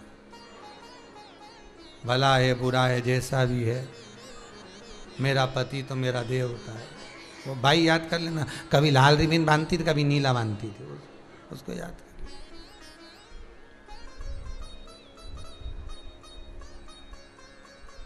पति की बुराई नहीं सुनना आपने, हो कभी नहीं सुनना। कोई कितई के एक छोरी के तो गुस्सा आ गया एक बार अपने मायका में कह दिया एक दिन माँ ने, थारा पति तो बेवड़ा है। इके तो गुस्सा आ गया।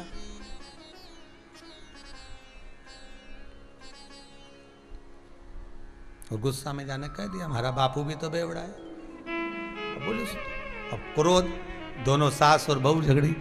क्यों? वो अपने पति की बुराई नहीं सुन सकती थी, तो ये अपने पति की बुराई नहीं सुन सकती। धर्म पत्नी है। माए के जब जब जाना, सावन का महीना आ रहा है, अच्छे से जाना, पति की कभी बुराई करके मत आना, मान सम्मान बना कर आना। बहुत बढ़िया साहब। वो तो जब से शिव पुराण सुनी रिया है तो और जोरदार हो गया, और जोरदार। वो के बराबर तो कोई नहीं है। बहुत बढ़िया।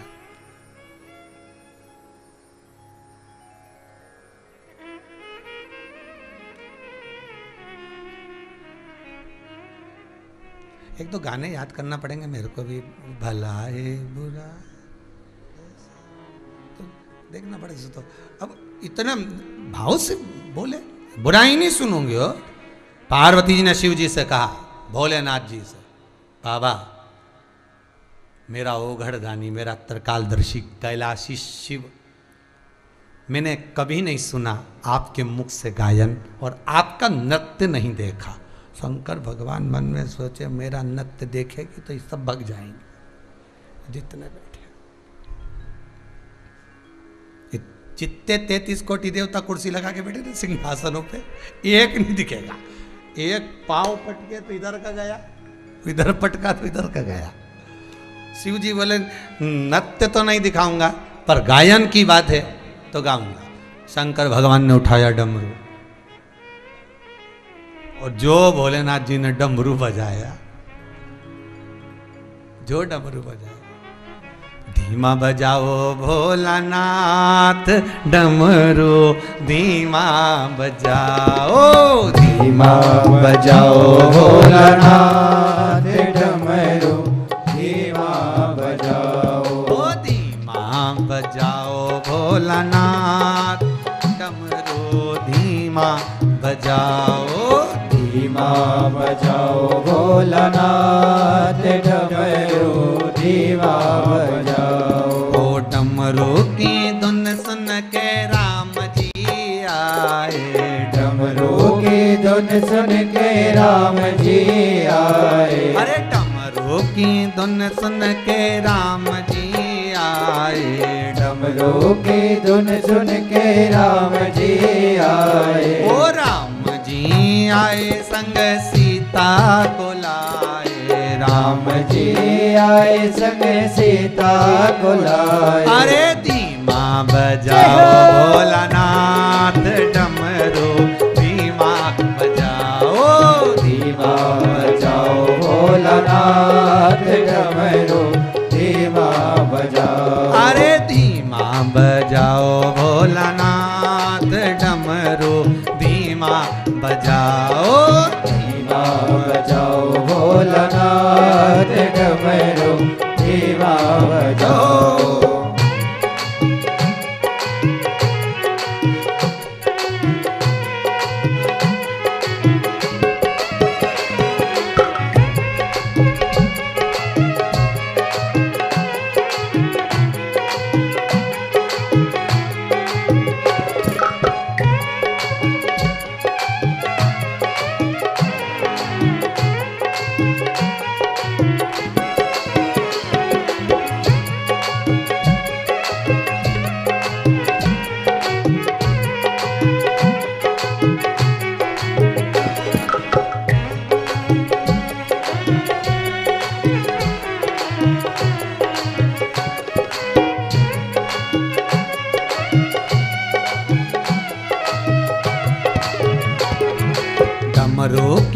धुन सुन के ब्रह्मा जी आए, डमरू की धुन सुन के ब्रह्मा जी आए। ब्रह्मा जी आए संग ब्रह्मणी को लाए, ब्रह्मा जी आए संग ब्रह्मणी को लाए। अरे धीमा बजाओ भोलानाथ डमरू, धीमा बजाओ, धीमा बजाओ भोलानाथ डमरू, धीमा बजाओ। अरे धीमा बजाओ भोलानाथ डमरू, धीमा बजाओ, धीमा बजाओ भोलानाथ डमरू, धीमा बजाओ। जय हो। हरि बोल।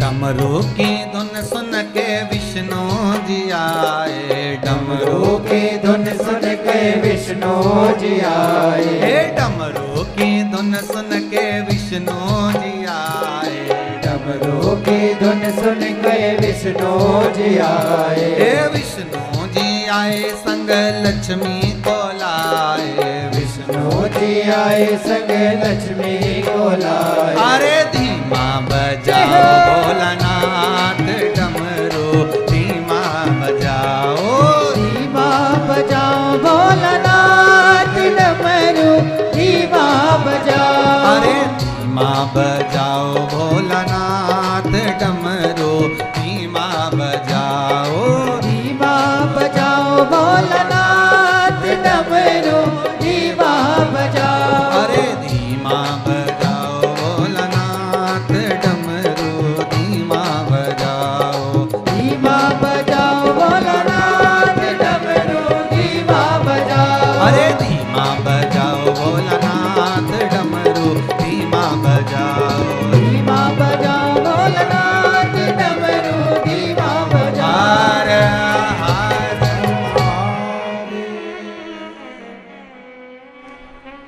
डमरू की धुन सुन के सावन भी आया, जय हो। सावन भी आया हमारी जी के लाया, धीमा बजाओ भोला डमरू। धीमा बजाओ। भगवान शिव ने जो डमरू का नाद करा, ऐसा डमरू बजाया और ऐसा भगवान गायन करना प्रारंभ करा, ऐसा भजन भगवान शंकर ने ऐसी गायकी करी, ऐसी गाया, ऐसा गाना चालू करा।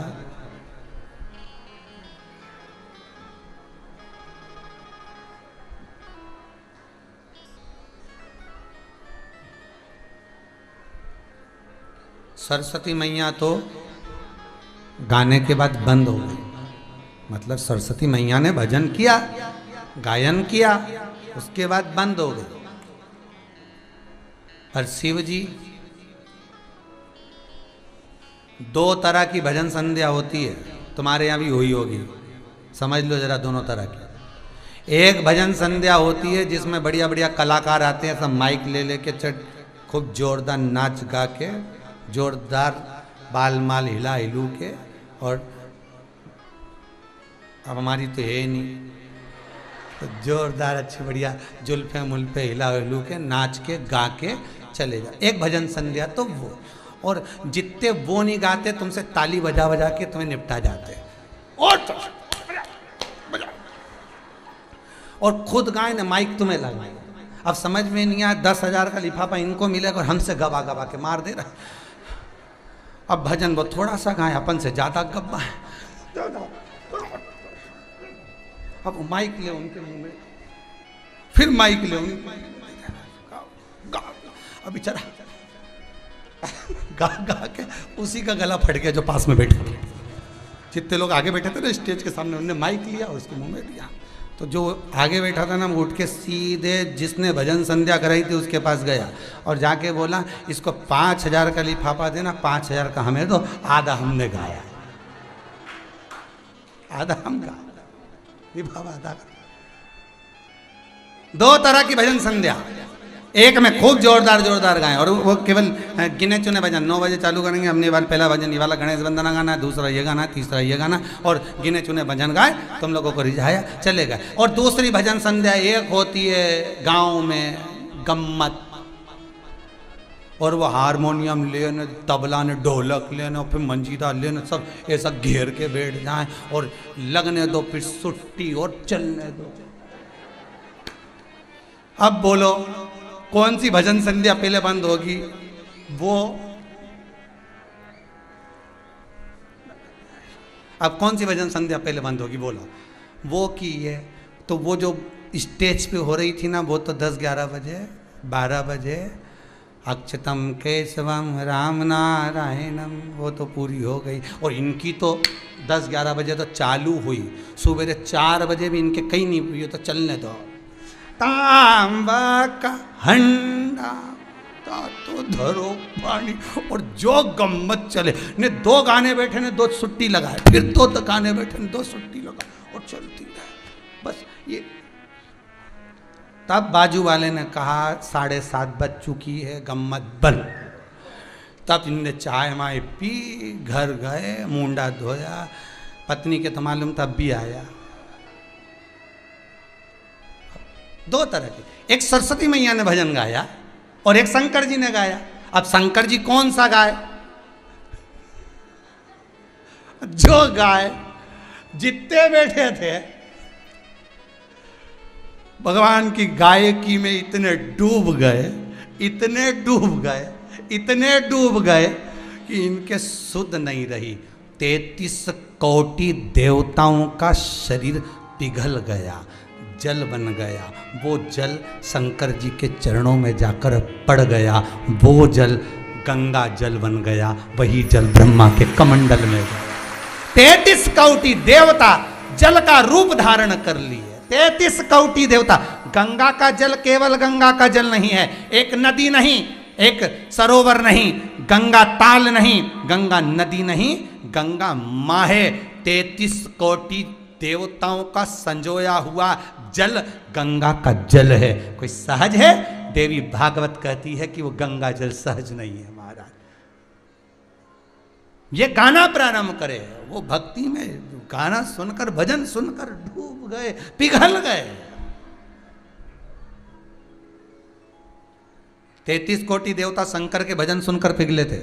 मेरा द्वारकानाथ माता रोहिणी के शब्द सुनकर पिघला था। जिस समय पर माता रोहिणी द्वारका में आई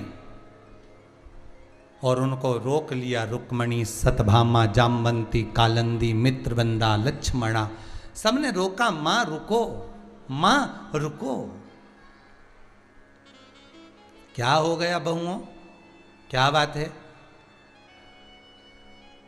मां, हमने सुना है भगवान कृष्ण की कथा, जब वृंदावन में रहे, ब्रजरज में रहे, गोकुल, बरसाना, नंदगांव, मथुरा, जितनी जगह पर भगवान रहे, उनकी लीला को हमको सुनना है। माँ, आप तो ब्रज में रहती थीं, कन्हैया आपके आंगन में खेलते थे दाऊ भैया के साथ, आपको तो कृष्ण की सब लीला मालूम होगी ना माँ, हमको कह दो। इतने में रोहिणी जी बोली, काकी बोली रोहिणी कि मैं कथा तो कह दूं, कृष्ण का चरित्र तो कह दूं, ब्रज की पूरा चरित्र मैं तुम्हें सुना दूंगी, मना नहीं है। ब्रज का चरित्र कहने में मुझे मना नहीं, पर दिक्कत इतनी सी है, अगर मैं तुमको ब्रज का चरित्र सुनाऊंगी, गोपियों का चरित्र सुनाऊंगी, ग्वालों का चरित्र सुनाऊंगी, और उस समय पर अगर कृष्ण आ गया और कन्हैया ने मेरे मुख से सुन लिया तो वो रो देगा, इसलिए मैं कैसे सुनाऊं। तो इन्होंने कहा चिंता मत करो, आप चिंता मत करो, हम सुभद्रा जी को खड़ी कर देते। किसको खड़ा करा? सुभद्रा। सुभद्रा जी को बुलाया गया, आप यहां खड़ी हो जाओ दरवाजे पर। दरवाजे पर, हाँ, बस यहीं खड़ी रही। सुभद्रा जी ने पूछा क्यों, मुझे दरवाजे पर क्यों खड़ा करा जा रहा है? रुक्मणी, सतभामा, जामंती, कालंदी, मित्रवृंदा, लक्ष्मणा आदि सब बोल रही हैं, हमें भगवान कृष्ण के बचपन का चरित्र सुनना,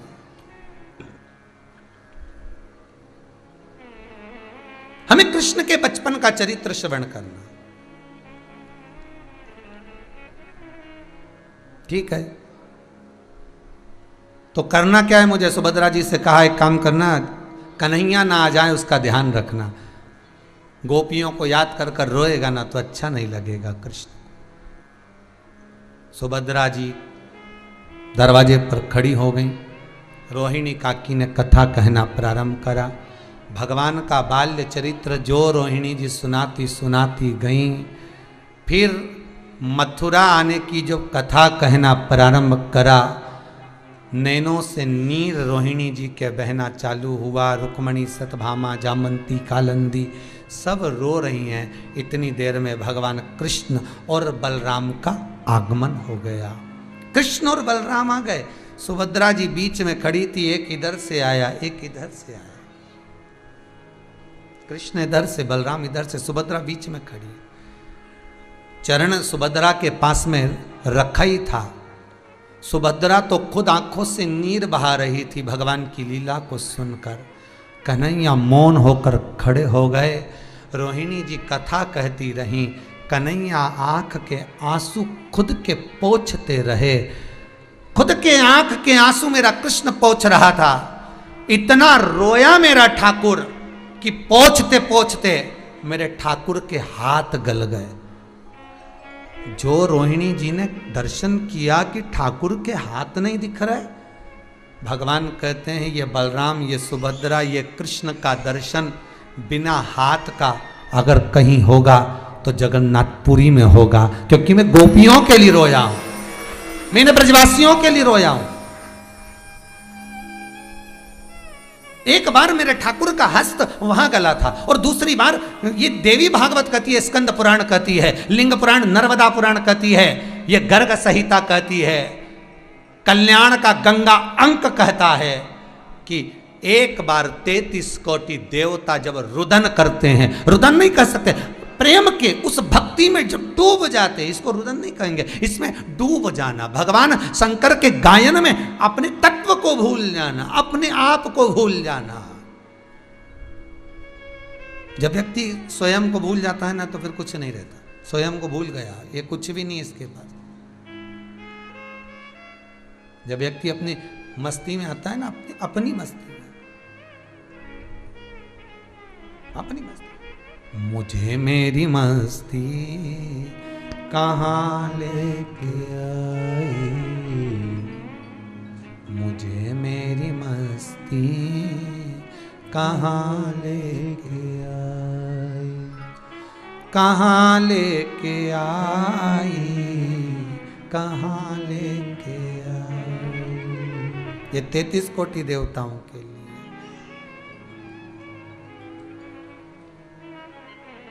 इतनी आनंद मस्ती में डूब गए देवता, इतनी आनंद मस्ती में कि उनको शुद्ध नहीं है। शरीर कहां गया? प्रेम जब अनंत हो गया, रोम रोम संत हो गया। शंकर के भजन की गायकी में, शिव के गायन में, शंकर के संबोधन में इतने डूब गए कि सुध नहीं पड़ी, सुध चली गई। कई लोगों की आदत रहती है, सब कथा में इतने डूब जाते हैं उनको मालूम ही नहीं पड़ता, मालूम ही नहीं पड़ता कि कहां क्या है।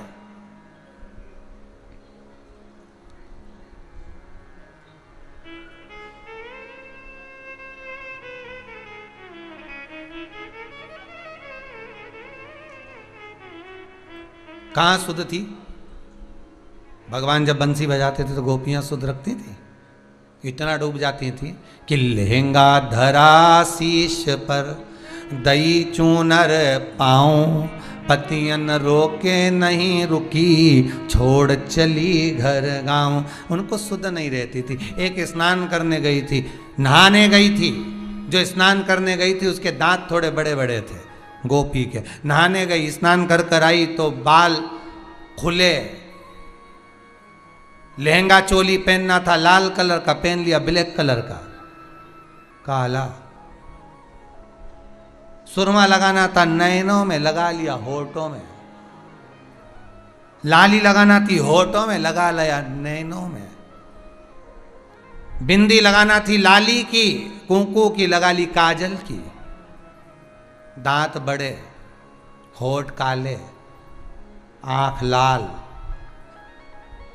लहंगा चोली काला, ऊपर से बाल खुल्ला। बंसी की आवाज में सुध भूल गई।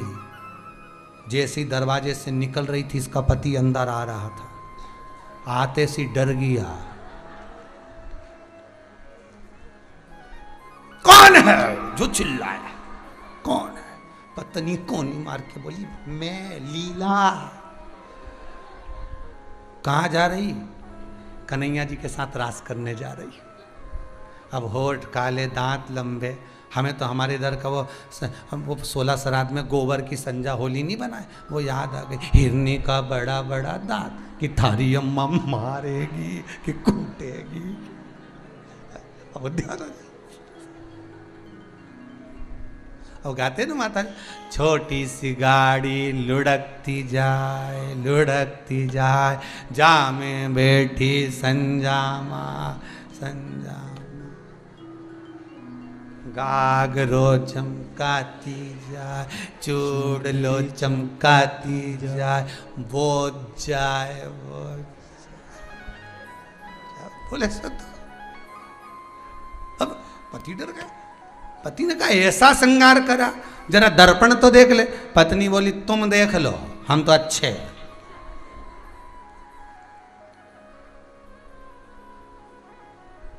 रावण और दशरथ जी में यही अंतर था।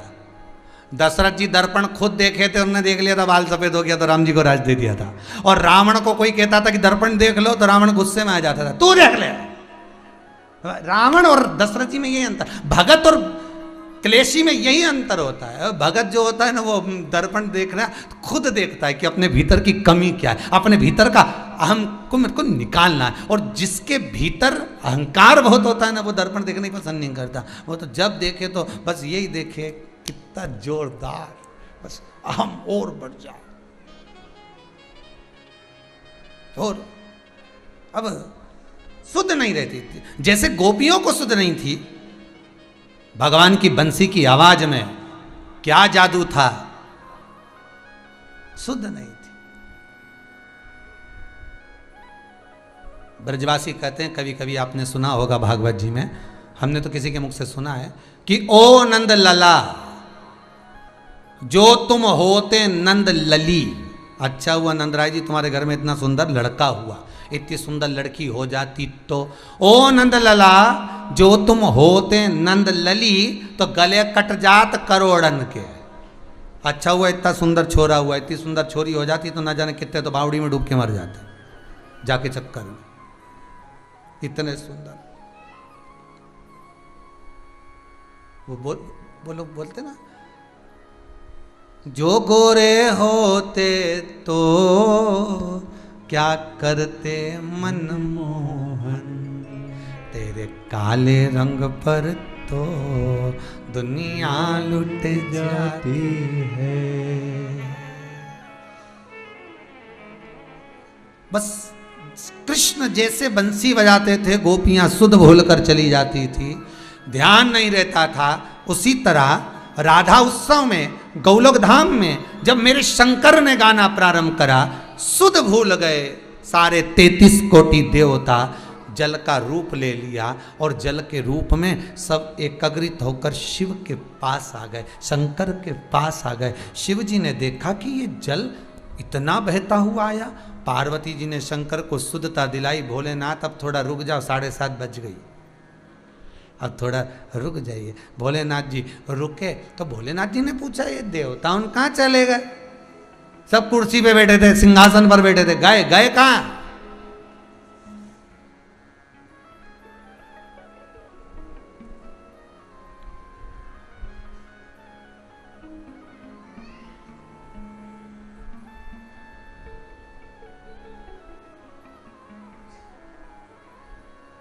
बहुत अंतर होता है, बहुत अंतर। अरे गए कहाँ हैं ये सारे के सारे? तो पार्वती जी बोली गए कहीं नहीं, कथा सुन सुनकर, भजन सुन सुनकर ये सब पानी का रूप धारण कर लिए। तुम्हारे चरणों के पास सब है, तुम्हारे चरणों के पास सब जल के वेग में है, सब जल के रूप में। शिव जी ने जल को हाथ में उठाया,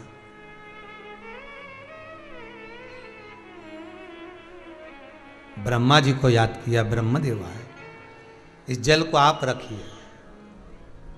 सारे देवता अगर इस जल के रूप में हैं तो इस जल देवताओं को, इस जल को, इन देवताओं को मैं अपने मस्तक पर धारण करूंगा। शंकर कितने करुणा करने वाले हैं वो देखिए कि देवता सब शिव के चरणों में आ गए थे।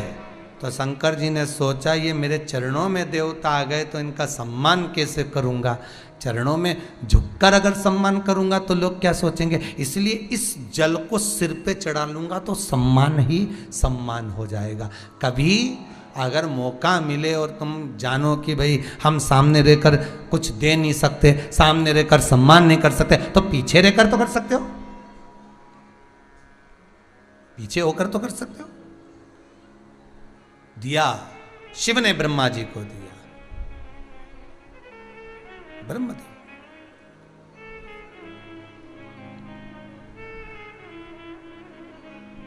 भगवान विष्णु आए, शिव से कहा, भोलेनाथ, शंभु, शंकर, हे त्रिकालदर्शी, हे कैलाशी, हे अविनाशी, हे शिव, करुणा सागर, निवेदन स्वीकार करिए। शिव बोले क्या क्या निवेदन?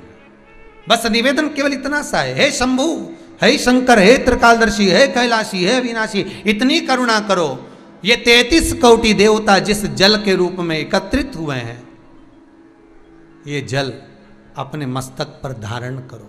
शंकर कहते हैं समय आएगा तब मैं इस गंगा के जल को अपने सिर पर धारण करूंगा, अपने मस्तक।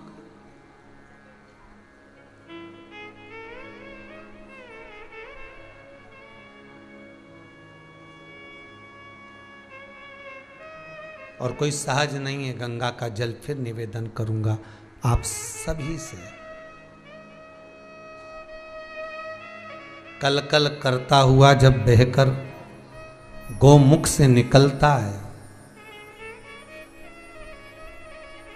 ना जाने कितनी औषधियों को लेकर, ना जाने कितनी औषधियों को लेकर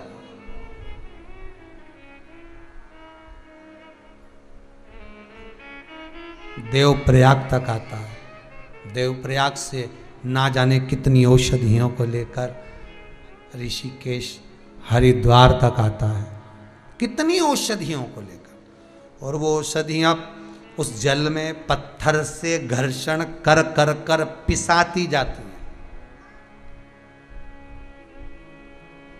पिसाती जाती।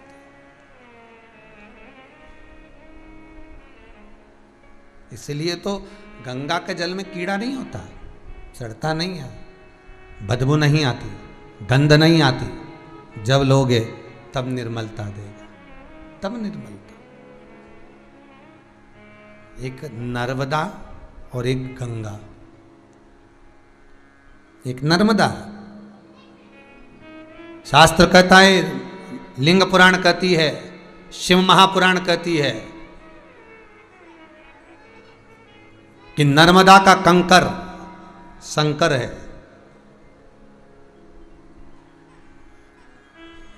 गंगा का कंकर गौरी शंकर है। बहुत ध्यान दीजिएगा महाराज। गंगा और नर्मदा,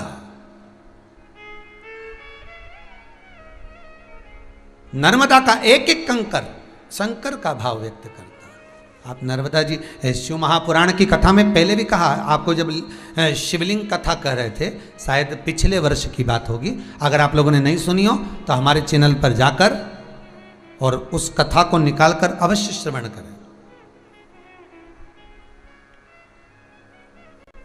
जब हमारे चैनल पर पहुंचेंगे सब्सक्राइब कर उस चैनल पर कथा को निकालिएगा, पिछले वर्ष की शिवलिंग शिव महापुराण कथा सुनिएगा। उसमें वर्णन किया था कि आप पारद का शिवलिंग बनाओगे, आप पन्ने का शिवलिंग बनाओगे, मूंगा का शिवलिंग बनाओगे या पुखराज का शिवलिंग बनाओगे, पत्थर का शिवलिंग बनवाओगे, मार्बल का बनवाओगे, काले पाषाण का बनवाओगे, जितने भी शिवलिंग का आप निर्माण करोगे इनकी प्राण प्रतिष्ठा, इनकी सिद्धता आपको करवाना पड़ेगी। इनको सिद्ध करवाना पड़ेगा घर में रखने से पहले। इनको प्रतिष्ठित का भाव देना, भले स्थायी नहीं करेंगे, भले प्रतिष्ठित नहीं करेंगे, पर चलित मूर्ति भले उठाएंगे स्नान कर, पर उसको सिद्ध तो करना पड़ेगी, इनको सिद्ध करना पड़ेगा।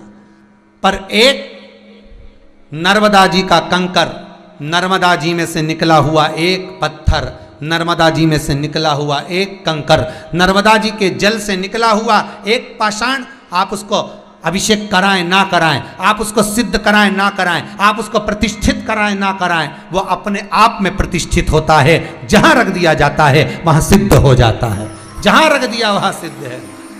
नर्मदा का कंकर शंकर है, नर्मदा का कंकर शंकर।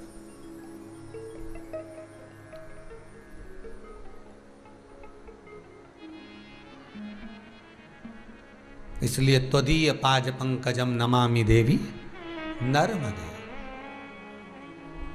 नर्मदा का एक एक कंकर शंकर है और गंगा का एक एक कंकर गौरी शंकर है।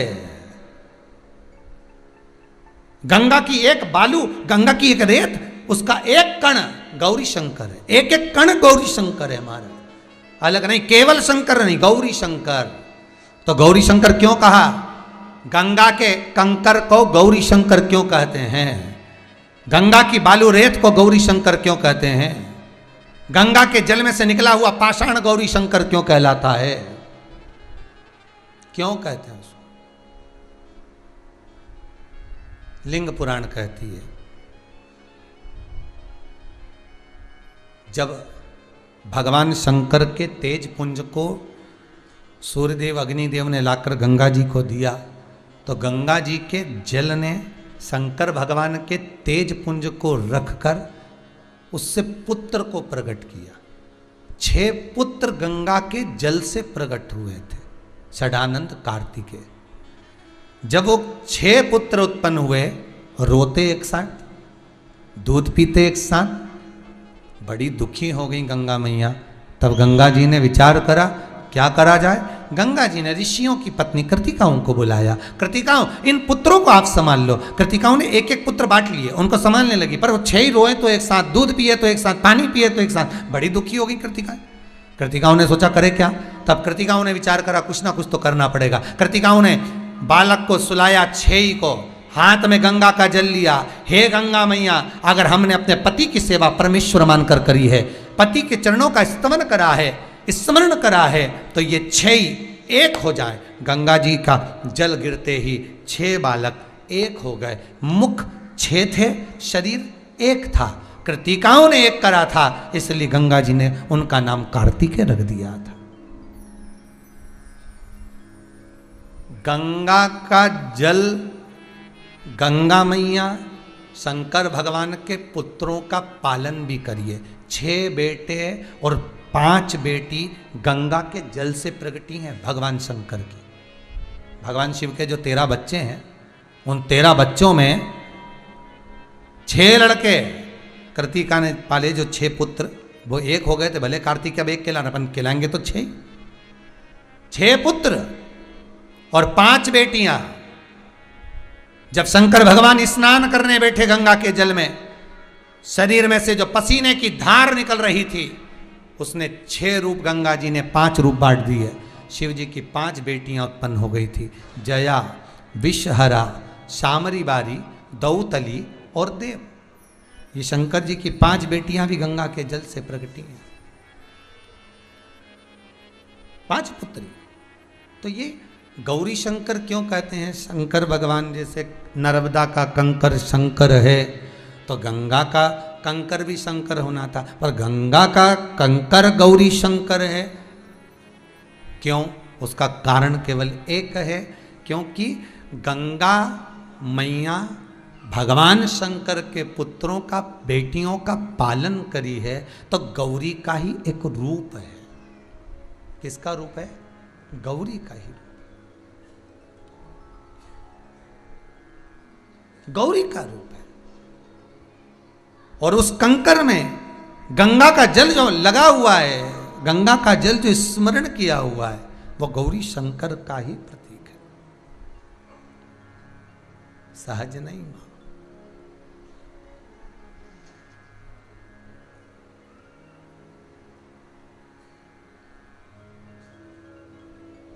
मानो तो मैं गंगा माऊं, ना मानो तो बहता। ये आपके ऊपर है, आप क्या मान सकते हो गंगा जी को।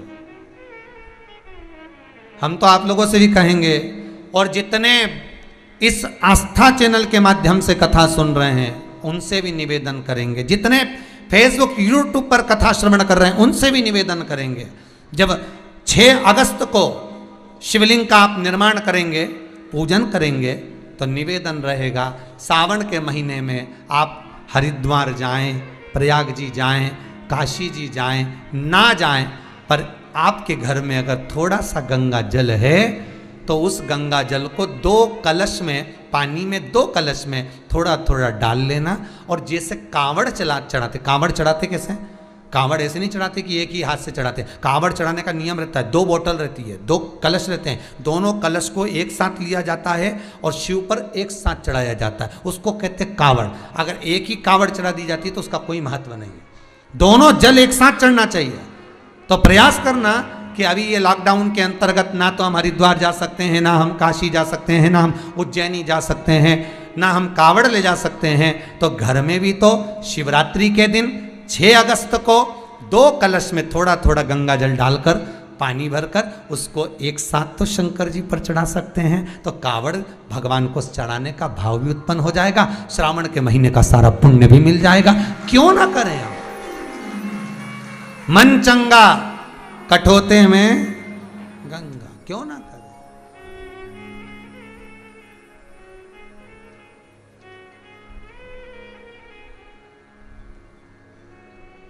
ये मन है, आप मानो जो मानो तो मैं गंगा माँ हूँ, ना मानो तो बहता पानी।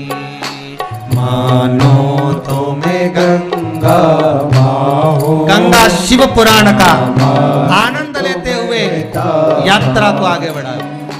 मानो तो मैं गंगा माँ हूँ, ना मानो तो बहता पानी।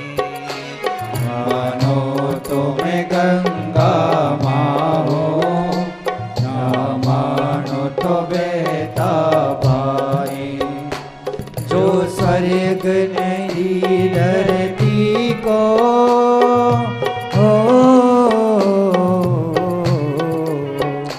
जो स्वर्ग ने दी धरती को, मैं हूँ प्यार की निशानी।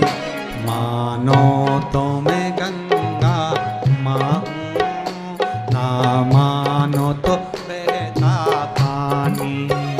मानो तो मैं गंगा माँ हूँ, आओ से ना मानो तो बहता पानी। जय हो।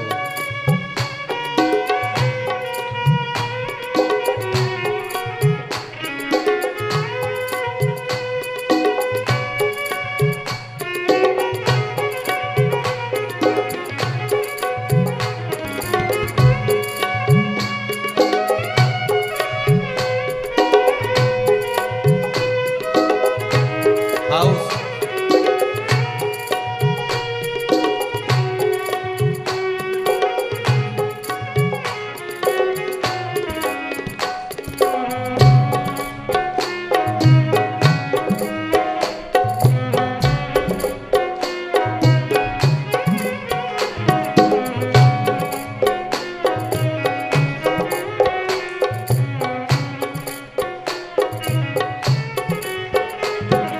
युग युग से मैं बहती आई नील गगन के नीचे।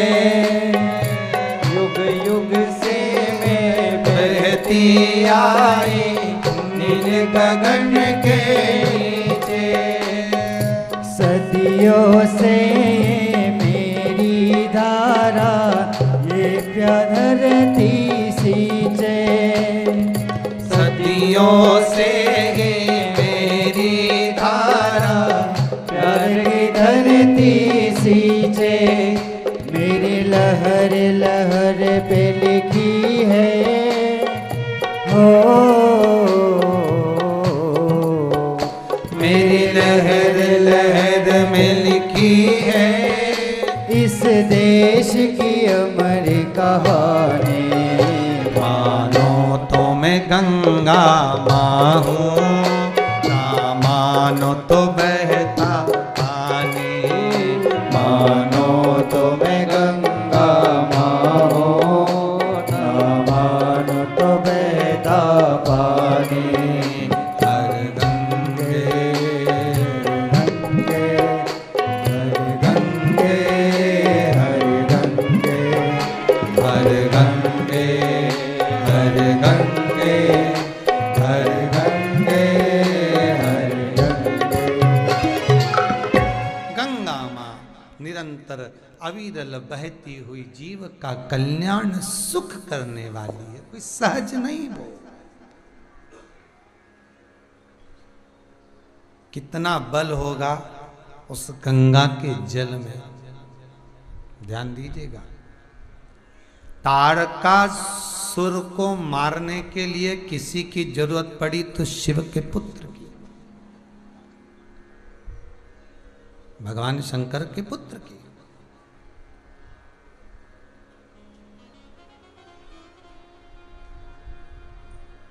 और वो पुत्र भी कोई साधारण नहीं है।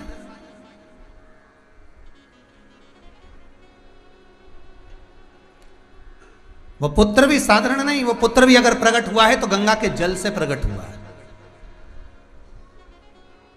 उस गंगा के जल का प्रबलता कितनी होगी कि माता पार्वती ने कार्तिकेय जी से कहा, सुन कार्तिकेय, सुनो कार्तिकेय, ये तारकासुर के हृदय में, चित्त में, वृत्ति में शिव बैठे हैं। अगर तुम संहार करना तो इसके हृदय को ठेस ना पहुंचे, उसका ध्यान रखना। इसके हृदय को ठेस ना पहुंचे, इसका ध्यान रखिए। जीवन में एक बात हमेशा अपने जीवन में उतार कर रखिए कि कर्म ऐसा कर कर चलिए कि किसी की चित्त वृत्ति में, किसी के हृदय में आपके द्वारा कभी ठेस ना पहुंचे।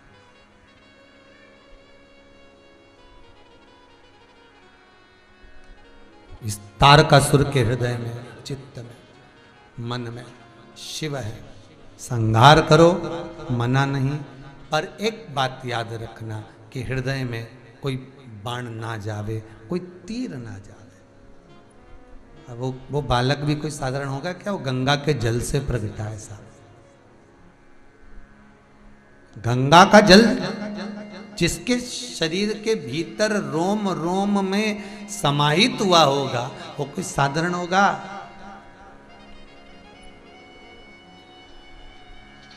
बहुत कठिन है महाराज। जितने भारत की भूमि पर उस मां गंगा का उद्गम स्थल गौमुख से लेकर गंगा सागर तक के बीच में जहां जहां गंगा मैया बहकर जा रही है, जहां जहां से गंगा मां निकल कर जा रही है, उस गंगा की धार के दोनों ओर जितने भी तट पर लोग रहते हैं, चाहे वो कोई भी हो, जितने भी निवास करते हैं, उन सब के पावन चरणों को हमारी ओर से, ये गंगा शिव पुराण की ओर से नमन है। क्योंकि आप गंगा के तट पर रहकर गंगा का नित्य स्मरण करते हैं। चाहे वो किसी भी वर्ण का हो, चाहे ब्राह्मण हो, क्षत्रिय हो, वैश्य हो, शूद्र हो, कोई भी हो, उसको नमन है यहां से कि गंगा का जल प्रतिदिन आपको स्पर्श कर रहा है। आप गंगा के जल को स्पर्श कर रहे हैं। जिस गंगा को पाने के लिए स्वयं शिव अपने केशों को खोल लेते हैं। 33 कोटि देवता गंगा का जल का रूप है साहब। 33 कोटि देवता। एक बार राधा जी इस पूरे गंगा के जल को पी जाने वाली थी, राधा जी पूरा गंगा का जल। तब भगवान शंकर ने पार्वती जी को भेजकर समझाया था, देवी भागवत में लिखा है।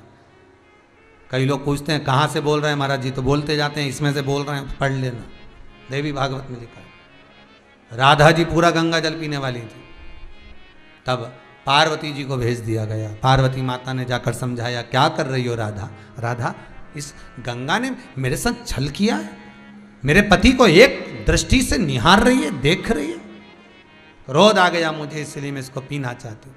उठा लिया हाथ में राधा जी ने। तब पार्वती मैया मना करी, रुको गंगा, इस राधा इस गंगा को मत पियो, ये भगवान के चरणों में जाने दो इसको। गंगा छूटकर ठाकुर के चरणारविंद से चिपक गई, लिपट गई।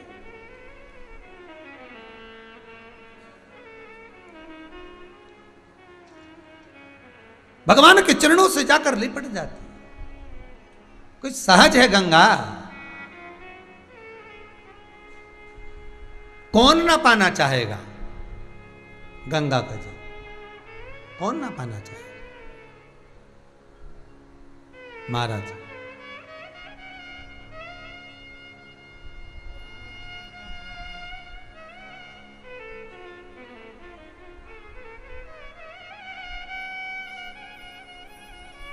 शिव का स्मरण तारकासुर ने साधा, और साध कर जो बाण चलाए हृदय को नहीं लगे, शरीर गया तारकासुर का। कार्तिकेय जी महाराज का जय जय हुआ।